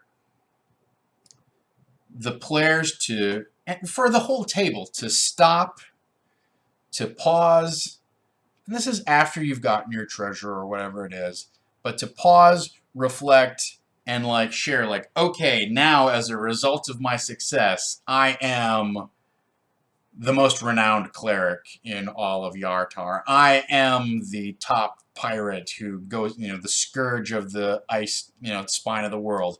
I am the, mysterious benefactor at the Tower of Whispering Shadows who teaches young acolytes how to master the dark arts. Whatever it is that each of those players, like, ideally you would go back and look at the relationships and things. Like, I did a handout at the very beginning that's like, define your relationship to the other players. Well, that'll help inform you of, like, what their goal, what their character is like. You can do a callback to those things. But budget time in your session to have that denouement, to have that curtain call, to really pay off what has been 25 sessions of hopefully struggle and enjoyment and heroic victory and the challenges of defeat and mystery and friendships formed and rivalries forged, and all of the, like, epic adventure which now, like, spans and then boom comes to a close. Just put a little button on it. Just bookend that experience. You started here, and you were not very powerful. You were just lowly adventurers who were hired out to escort a wagon, and now you are traveling in an airship. You are major forces for good throughout the world, whether you're publicly recognized, privately recognized, whatever type of payoff you're looking for. Think about the player types and think about what they would want. Are they motivated by gold? Are they motivated by reputation? Are they motivated by power and influence? Are they motivated by whimsy? You know, I could very easily see the gnome now runs the most successful sandwich shop in all of Neverwinter. Congratulations. You know, you're well known for your variety of ingredients, and you know, cut to he's wearing a little chef's hat and serving Laryl Silverhand a, you know, delicious triple quadruple decker sandwich, right? It's literally this tall. So don't just, it's so so easy to overlook, and it's so easy to run short and not have time for that moment. Don't do it. It's one of the best payoffs that you can have in your whole game, is just sort of like a round of attaboys for everybody at the table and give them one last chance to shine the spotlight on each of them and bask in what made their character interesting, and you know, and reward them on the basis of what what keyed off of things for them. It's a week ending because my throat's getting dry again, you guys. It's very windy here in California. Yesterday was awful. So give your players their curtain call. Give them their kudos. All right. So the last thing that I want to tackle here in the last 20 minutes or so is dungeon crafts. So I'm going to get the arena for this thing. I put this together this weekend, and those of you who have been on Twitter have seen pictures of it. But we're going to take a look and talk about the creation of this thing and how you might use it. You know, how I might use it, how you might use it, things that you need to consider when you create something like this for your game. So bear with me for just a moment. I gotta move some stuff around here on the table, and we'll get this thing out where you guys can look at it.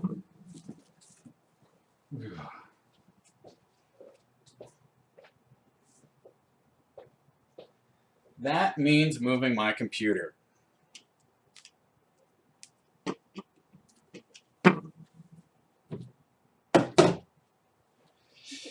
That means moving my secondary drink. Yes, I have two of them. Not my first rodeo, you guys. So let's skid this over here. Da, da, da, da.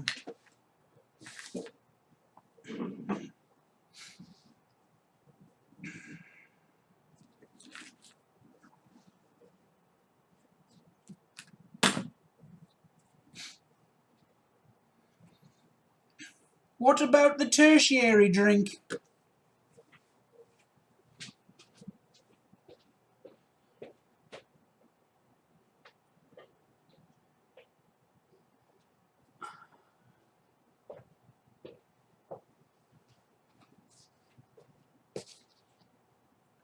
Guys, I need to move my secondary drink even further away.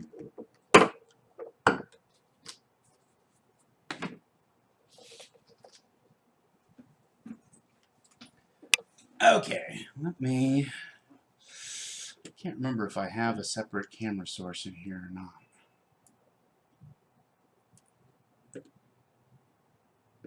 I'm going to flip over to my disorganized paint scene. Turn that on. Hello. Turn that on. Hello.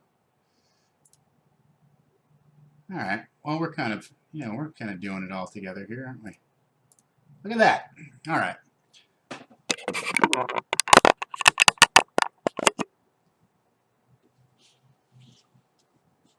All right. Good. Good. Okay. So this is, where are we at here? We're back here, and this is here. All right. Great.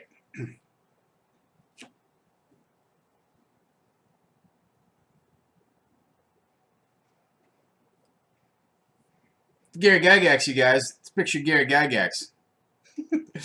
All right. So this is part of our final battle, right? And I'm going to give you a kind of the grand tour here. Never know which way to turn this. I guess this way. I can't All right, so here's one end. All right, players will come in this way, and then here's the upside down version of that. That's not a very good view.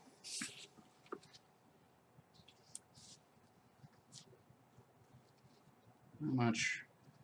Let me tilt down a little.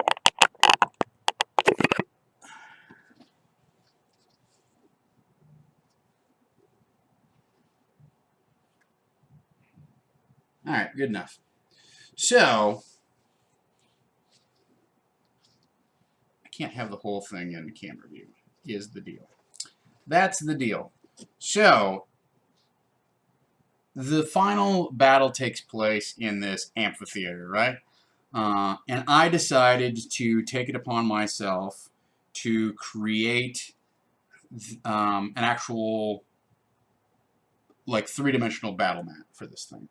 Okay? And I want to emphasize that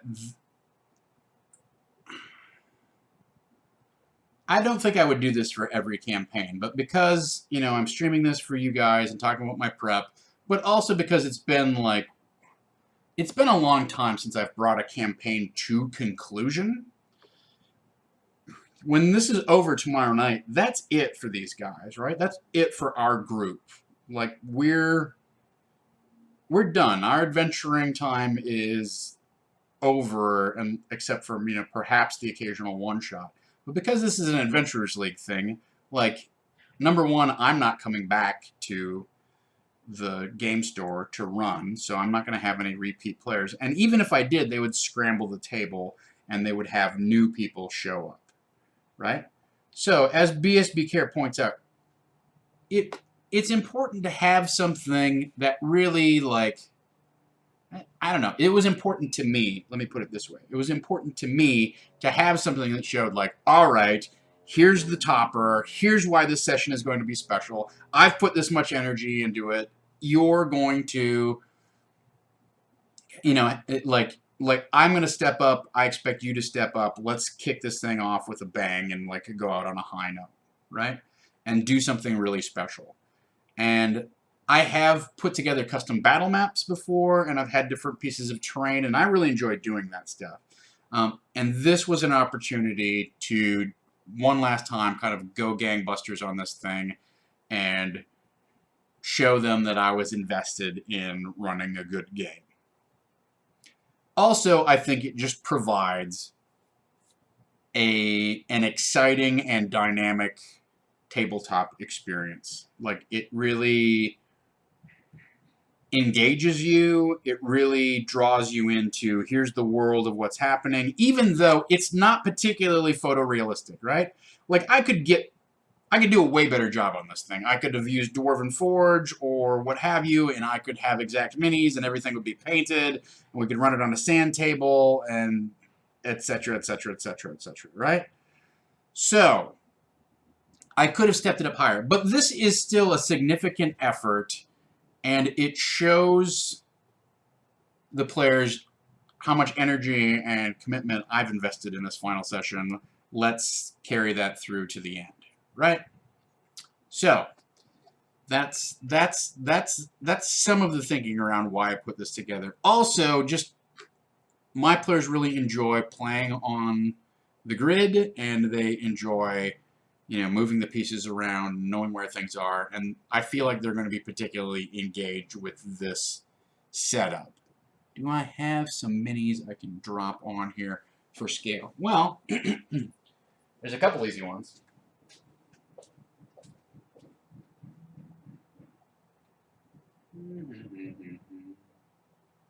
There's a couple easy ones. There's one. That doesn't look great.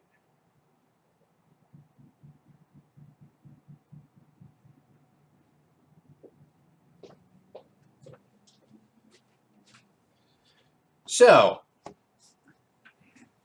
I have my dragon, my blue dragon. This model doesn't look particularly good from this angle because you can't see the head, but just tip it up for you. You guys can take a look. And you get an idea of, for scale, what the miniatures are going to look like on the scene, right? There's just something, to me anyhow, there's something very evocative about that scene, right? That really speaks to me. That's like my game style. It says a lot. I don't necessarily have to move a bunch of pieces around, but we have people who can. I can go up here if I so choose. I can have things in the stands. I know. Okay, well this is how far this is. You can't really see over this way. But these are like sand dunes that you can't get through, right? These are like caverns. So I know I come out here and somebody comes out this way, etc. Right?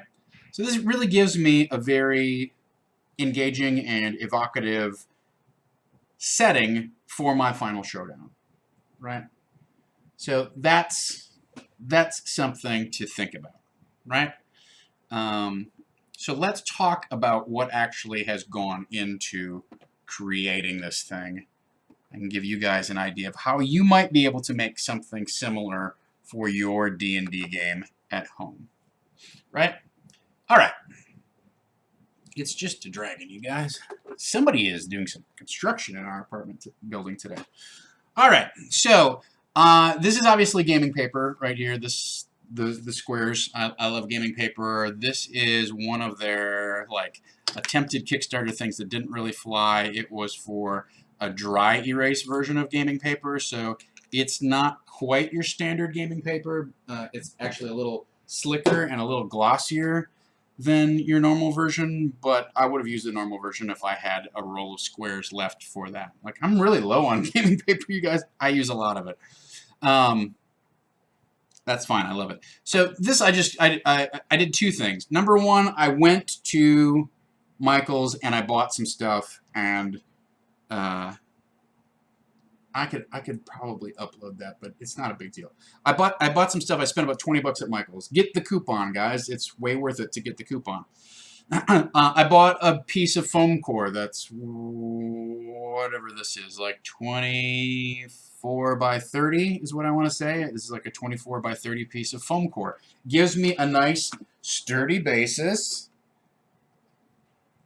to, it doesn't flex, right? It's easy to handle. It's a great base for this project. So I got a piece of foam core. I took a little bit of the old school stick glue and stuck the sheet down, and that's that. Right? Great, terrific. Then I got out the hot melt glue gun. So I bought these project bricks, is what they're called. They're literally called project bricks. They're styrofoam. There's about 300 of them in a container. They come in dark brown, or they come in this light kind of this light tan color. Okay, these are the only things that are painted on these is the brown edges. Okay, keep that in mind. That I did not have to prime them and all that kind of stuff. Like, they're normally this color. That's the way that they naturally come to. So that's something that's important to note. I didn't have to paint these, but I decided to. Anyway, so you get about 300 of them. Normally it's $15. If you get the coupon, it's going to be like $7.50. I think I had a 60% coupon, so it was closer to like $6.50, $7. Great, perfect.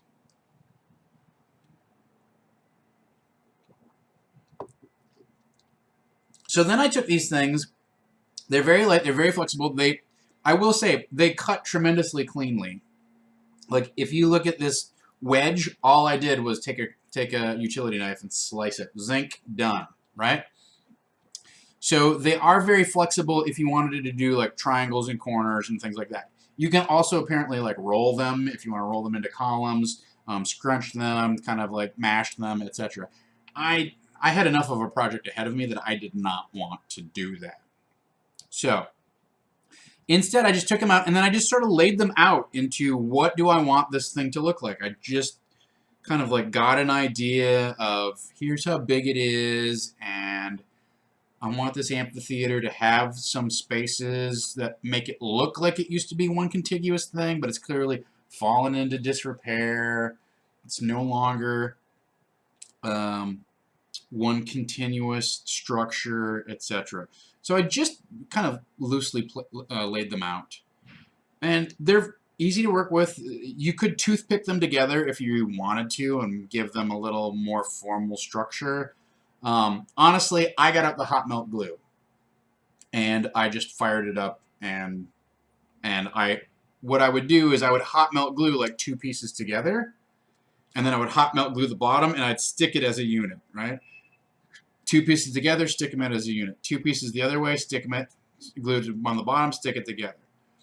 Sometimes I would put a little tack on the back so that it would stick, from front to back.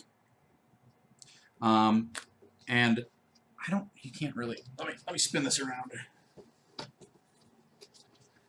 So if we look on this side, you see that these columns are literally just two pieces that are stacked on top of each other. I do a tack on the bottom. I would do a tack on the back side, back here. So get on the back side and just stick that one in there and tack it down and push it together, wait for the hot melt glue to dry. Put the second one, tack on the bottom, a little tack onto this piece back here, and stick it in, boom, tack it, and go. You can work remarkably quickly with hot melt glue, and it doesn't eat these things. It didn't like burn into them and like cause them to melt and deform and stuff like that. It you get your little spider web strings and things like that, which you have to go through and clean up. But the only other thing I will tell you is Grandpa Safety says be careful with the hot melt glue, because I accidentally got a blob. Like I was holding a brick, I think maybe in my left hand. I don't remember how I was doing it, but I was holding a brick and the blob fell off and it hit me in the ring finger. And I will not show you the two enormous blisters that I have from the 400-degree blobs of plastic melting directly onto my hand. But I can assure you I have probably one of the worst second-degree burns on my hand that I've ever experienced. I'm honestly surprised that a couple days later the blisters are still intact. But Grandpa Safety says be careful, because that hot melt glue is not to be screwed around with, you guys. It seems like it's just a little crafty project and it goes together really easily. I have a few burns on the pads of my fingers because I was trying to like move a piece, or you turn a piece and then gravity goes blurp or whatever. Havana, look out! It's Havana Mahoney, everybody. Soon to be a player in my Iron Keep Chronicles game. Welcome, welcome, Havana Mahoney. Thank you so much for being subscribed for 3 months. And thank you for rating us. I assure you within the next 5 to 10 minutes, I will turn the channel back over to your good graces. So it's good to have you here, but welcome. So I laid the stuff out level by level. So I did did my base level. This is a good one to explain on too. I did my 3 deep base level, and then I knew, okay, I'm going to do 2 deep higher here, and then I'm going to do 1 deep higher here. The other advantage here to having hot melt glue on these bricks is you can kind of brick them like a little kitty wampus a little bit, so that it shows like, okay, this structure has begun to decay and has begun to fall apart. And you can especially see that on this section where everything is kind of crumbled out, right? So that's where I like sliced pieces and dropped them in and made it look like, okay, things have fallen over, it's dropped in. Thank you, Havana. We'll see you soon. So we've dropped all that stuff in here and made it look like, oh, it's a crumbling ruin. It's really fallen apart. You know, one of the things I noticed right away is like I need more open spaces where things could kind of come from the back and give it a little more, feel like it's a bigger, more majestic structure than it actually is, and give an idea of the grandeur that it once was and how it's now fallen, right?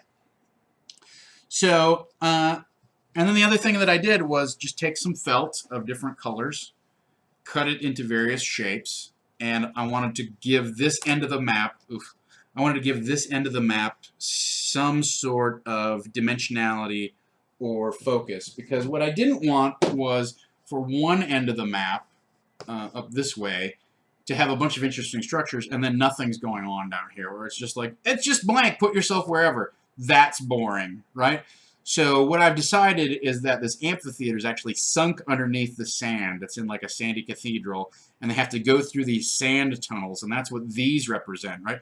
These sand tunnels that Imrith the dragon can actually collapse if she wants to. She has control as part of her lair, and so it adds some drama to the moment. It also channels the players, gives them some direction. Do you want to go around this way? You want to go around this way? Maybe it doesn't matter, but maybe it's going to, close up. Now that I think about it, the other thing I could do is take some blotches of felt and throw them on here. They're right here. That's not the one, but. So if I wanted to say like this closes up, I could just throw this felt on here and say, oh, this passageway has now collapsed. Now, I would cut this into something more interesting than this weird, shape. But if I wanted to say, oh, your passageway is now blocked off, I now have some like dynamic shape changing ability, like shifting ability of the battlefield behind me, right? This felt was literally a 9x12 sheet was 40 cents. Like such a bargain, right? Pretty great. Same thing. I can drop this in. This area is now closed off. I could actually like push, if I had just a couple sheets, I could push the whole battlefield and close it in around them and really herd them forward. So that's a cool idea. I may have to pick up an extra piece of felt or two and make that happen, or just use a different piece of felt. But I like using the same color, so I might pick up a little more felt and do something kind of mean like that, right? So that's the final thing that I did once I got all of this stuff, tacked down, set up, is I just took some brown acrylic paint, and as you can see, I just went in and did the edges around each of the bricks at each of the intersections, and maybe brushed them a little bit, give them a little shading. Ideally, I would have dark bricks, and then I would maybe highlight them, put highlight creases on them, but it worked out better. It just gives them a little more definition. It makes them feel a little bit more like stone. It gives them a little more, the appearance of heft by having these corners defined. It also, so the secondary thing is, these are essentially sort of 5x5 squares, maybe not quite, but you can put a miniature on there, and if he goes, I want to move to here, how far is that? Well, 5 or 10, 15, 20, 25, you can eyeball it. A great tip that I will share with you is something that you can do is take a pipe cleaner and mark it off in 6 inches. So you can do 10, 20, and 30. So you can mark 6 inches off. I would encourage you to mark 2 and maybe mark 15. So then people go, well, I want to move 40 feet. Well, it's 30 plus another 10. I want to move 25 feet. Well, okay, it's 10 and 10 and that 5, or that 15 and that 10, or whatever. So the bricks themselves are styrofoam. They're like just very light, cheap. You will damage them if you. I guess I want to point out the main thing here is that this is meant to be disposable. Okay, this is not, unless I had a bunch of storage space. But even if I did, I'm not planning on reusing this, and I don't think it's built sturdy enough to be reused. It's gonna get dinged up. These where are we here? You know, so this column, that could just bust right off if it was hit with a sharp edge or whatever. Now, I have an opportunity there where I could, you know, smash, you know, have the dragon tail smash and bam, like I could actually punch down into this stuff and crush a portion of this in real time. Like, if it's meant to be thrown away, I could make this thing super destructible and actually, like, take maybe, like, a meat tenderizer or whatever and smash portions of this thing. Part of it is it's not going to be finished underneath, so, like, if you rip up bricks, then all of a sudden you get thrown back into the world of this is just a craft project because the bricks inside don't have this highlighting and stuff on it, right? We didn't go to that length. So this is not meant to take the place of, say, a Dwarven Forge or some sort of, you know, Dragon Tiles or whatever. This is really meant to be a highly evocative but highly disposable piece of terrain, and honestly, at the end of the night, somebody can either take it home or I will throw it in the dumpster because I don't have room here to have. We don't got a room for this to have this laying around all week. So that's the buzz. You can build a you know, a variety. I didn't use all 300 bricks in this with this particular setup. You can build a variety of terrain with these things. You can make pyramids. You can make little arches and things like that. It's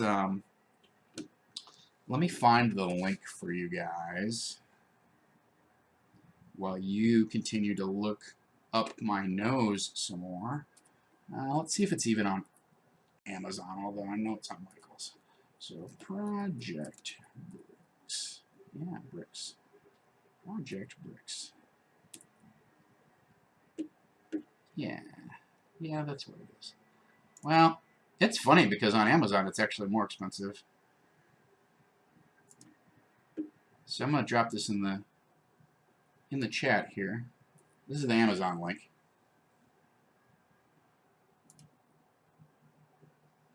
And if you look at that page, well, I'm sure it will have different different. For once, Michael's has a better price than Amazon does.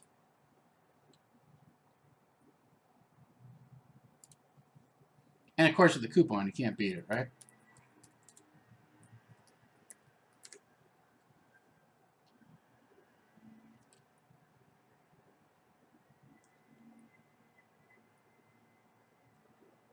I'm going to just drop the search link in so you guys can take a look at the different stuff. Am I still good? Wow. I froze my browser a long time ago.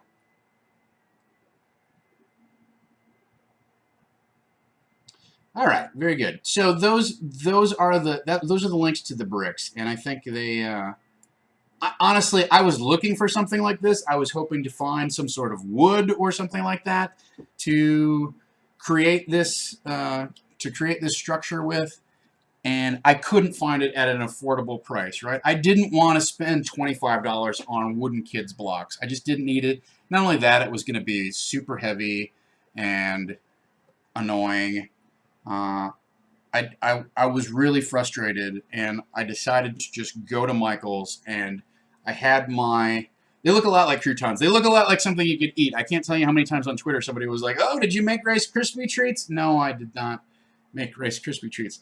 You don't want to eat these. They do look edible. You can obviously get them in white, and you can get them in dark red. And if you want to spend more time painting them, paint them. But for $25.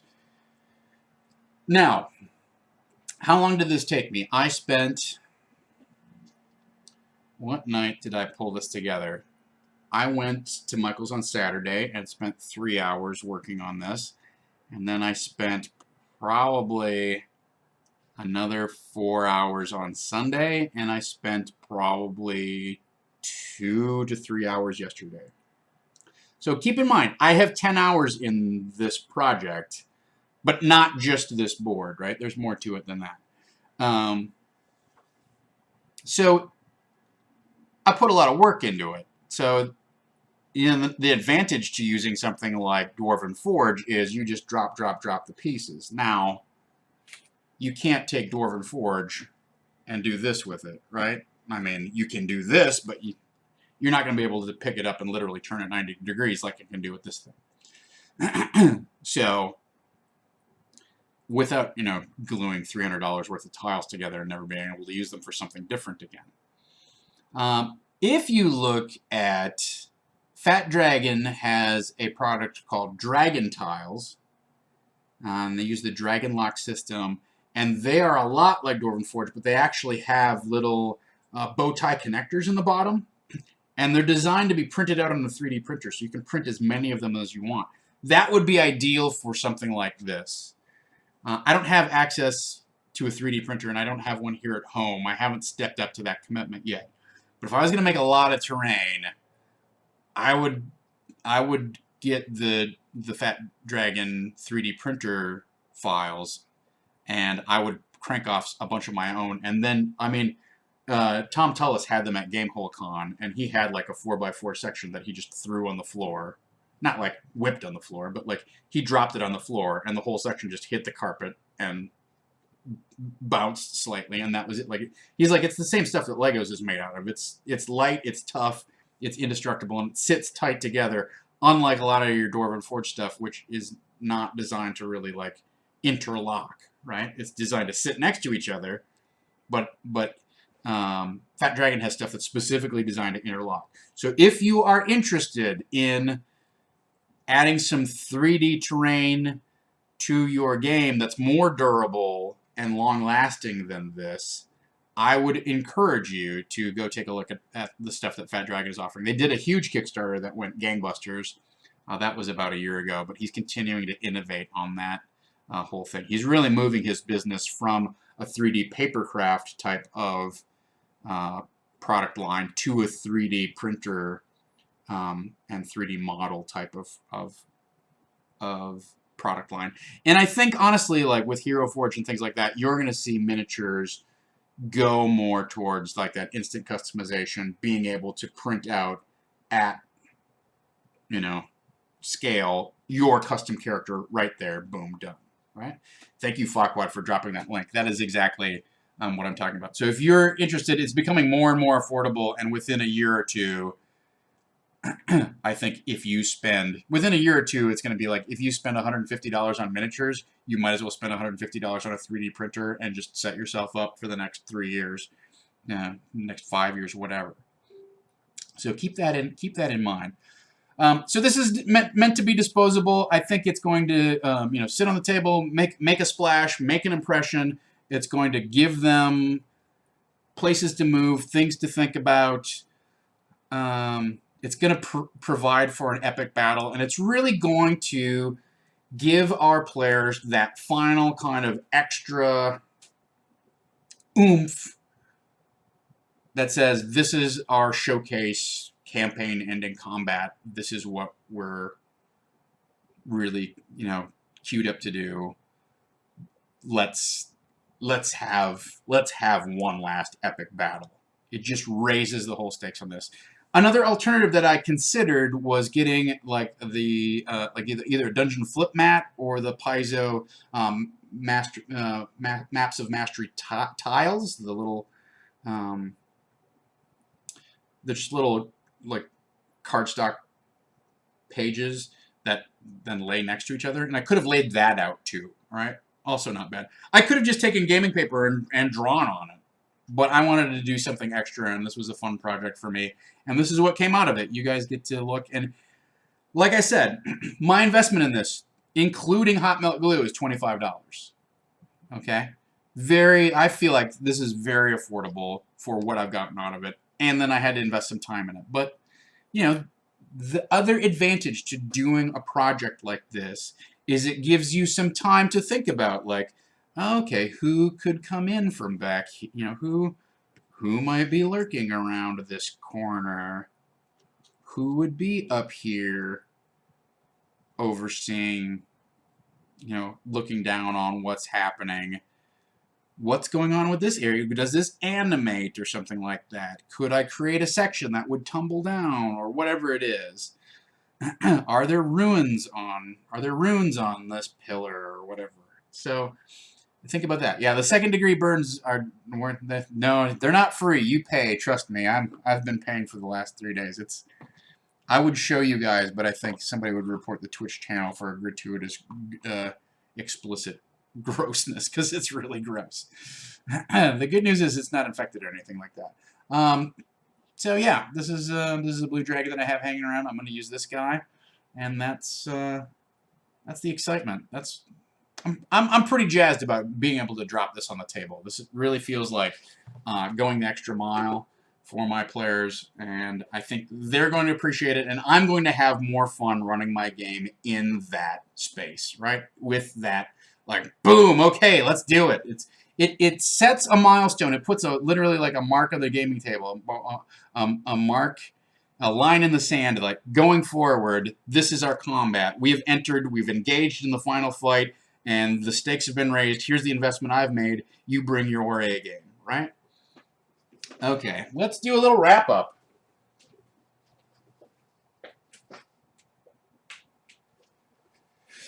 All right, so let's go back to our main scene here. Very good. Very good.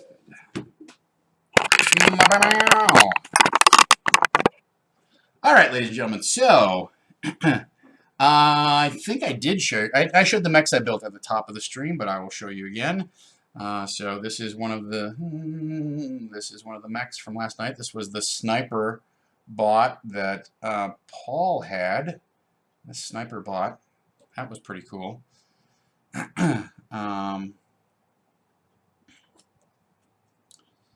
This is the Centurion bot that I built.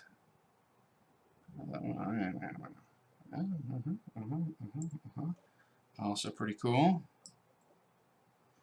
Let me get these on the table a little bit. This was the... I can't remember. It was like the Defender class bot. This is Lugnut. This is Lugnut, the shield breaker. Siege breaker. The siege breaker. So, that's pretty cool. And then finally, Leonardo from the Teenage Mutant Ninja Turtles. I couldn't find a fourth bot that was a different model, so I was like, well, you know what? Let's have it with have at it with Leonardo.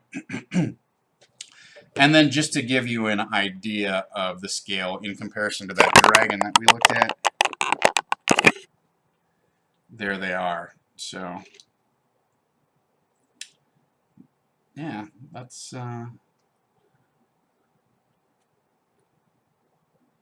that was great. Yeah, it was a very close match. If you guys did not watch Monday Night Dungeon Fight, you missed an epic battle. That really, I could not have been happier with how that went off, apart from forgetting to bring my miniatures to the game. That's the only part. I wish I had this, because the paper plates thing was a great idea for a battlefield, and I really liked the concept of it. Ideally, I would have had hexes to...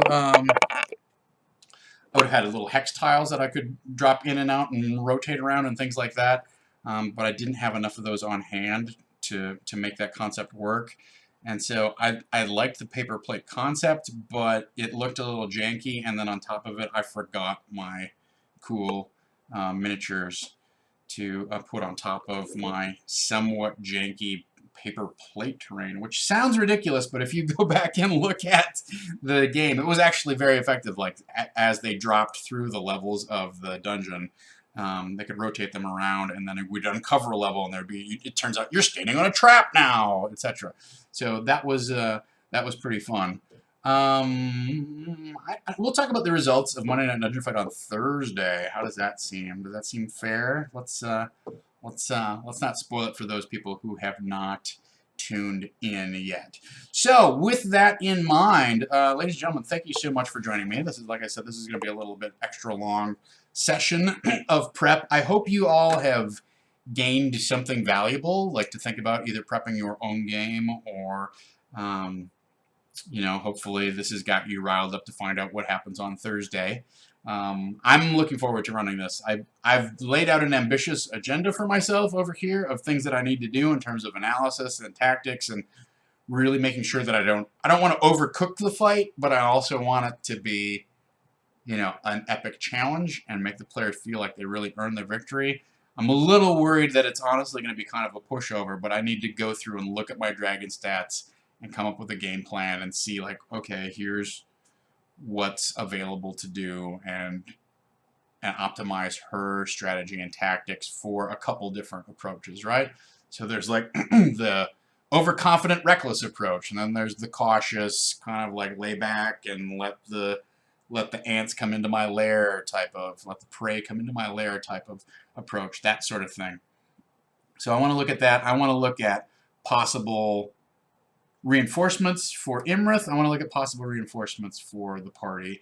And I definitely want to carve out some time to have the players have their little spotlight curtain call moment where they get to celebrate all of their accomplishments over the course of the campaign.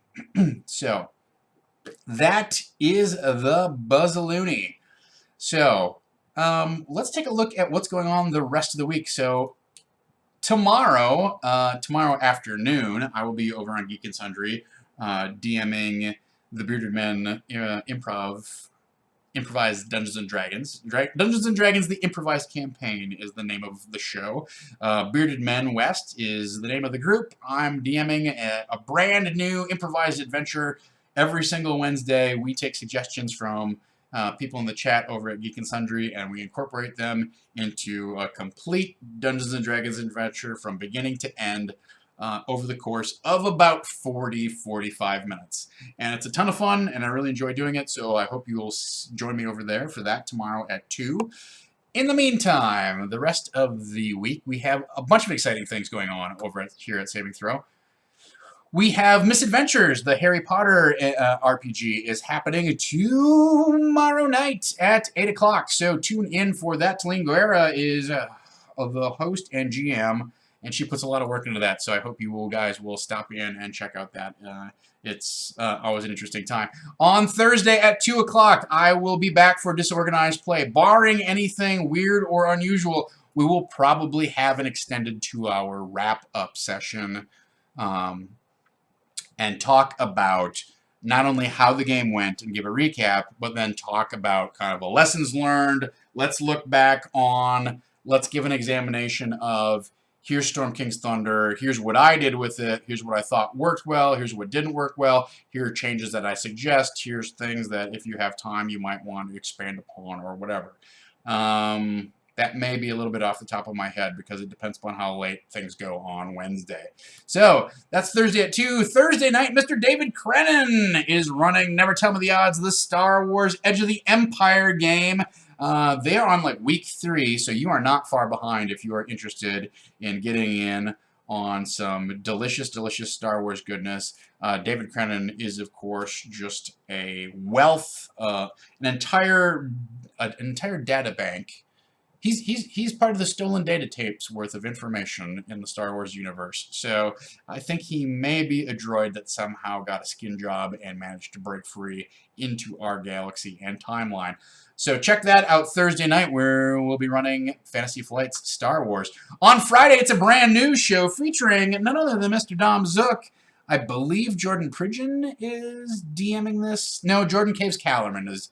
I mean, keep your Jordans straight, ladies and gentlemen. It is Wildcards, an all-new show set in the fascinating arena of Savage Worlds Deadlands. So if you are an old-school RPGer and remember the super fun Deadlands Wild West, weird mystical Wild West setting, think Shadowrun for the Wild West. That's Deadlands. They've updated it for they've updated it for Savage Worlds. And Dom reminds me that Jordan Pridgeon is playing in it. And Jordan Caves Callerman is the GM. So check that out. That's Friday night at 8. That's exciting. Saturday, we got the weekend clear for us. Some of us will be at WonderCon this weekend. Phoenix Dawn Command just started up, but is off this week. So Saturday and Sunday, you are left to your own recognizance. So that is your calendar for the rest of the week. Ladies and gentlemen, gamers of all stripes and persuasions, I want to thank you so much for joining me this afternoon. I'm really very excited to cap this thing off. It's going to be a little bittersweet to bring the whole thing to the end, but never fear, starting in April, If you are a bit worn down or confused by this whole situation where Tom comes on Tuesday, preps his game, goes away on Wednesday, and comes back and tells you about what happened, and you wonder, was it actually as cool as he claimed, or was it as much of an F up as we all suspect it was? All of that is going to be changed beginning later in April when I start GMing the Iron Keep Chronicles, which will be our D&D 5 playthrough of Tales from the Yawning Portal. We have Amy Vorpal, Eric Reichert, who was in Monday Night Dungeon Fight last night, Gaurav Galati, and Havana Mahoney are all our players. We're going to start with the Sunless Citadel and at least play, I'm hoping play up through White Plume Mountain, but we'll just kind of, have to gauge that as we go along. So no longer will you go off and wonder, what was that game like? I will be doing prep on Tuesday. You'll actually be able to watch me run and watch the players play the game on Wednesday nights. And I will probably come back on Thursday and have more of a lessons learned, missed opportunities type of recap as opposed to a straight plot recap. So, ladies and gentlemen, keep that in mind. I have to take a couple weeks off to go attend to some personal business in Minnesota. But when I get back, we will be starting that right here on Saving Throw Show. Thank you for all of your time, attention, and support. We had some great numbers today, so I appreciate everybody joining in. Really, we do this not because we get paid to do it, but because we love to do it. And if you can show us any amount of love, become a Patreon backer, just sub up, follow us, tell your friends on social media, Facebook, Twitter, what have you. More numbers is better for us. So please spread the word if you love the show. I want to thank all of our mods. I want to thank Farquaad. I want to thank all of our regulars. I want to thank everyone who chipped in their time and commentary here during today's stream. And I will be back Thursday afternoon at 2 o'clock for the final recap on this season of Disorganized Play. Until next time, let's dungeon! Well, it was kind of cheating, you guys. Like I clearly queued it up. I was very slow and deliberate with the mouse. I don't know. Can we even count that?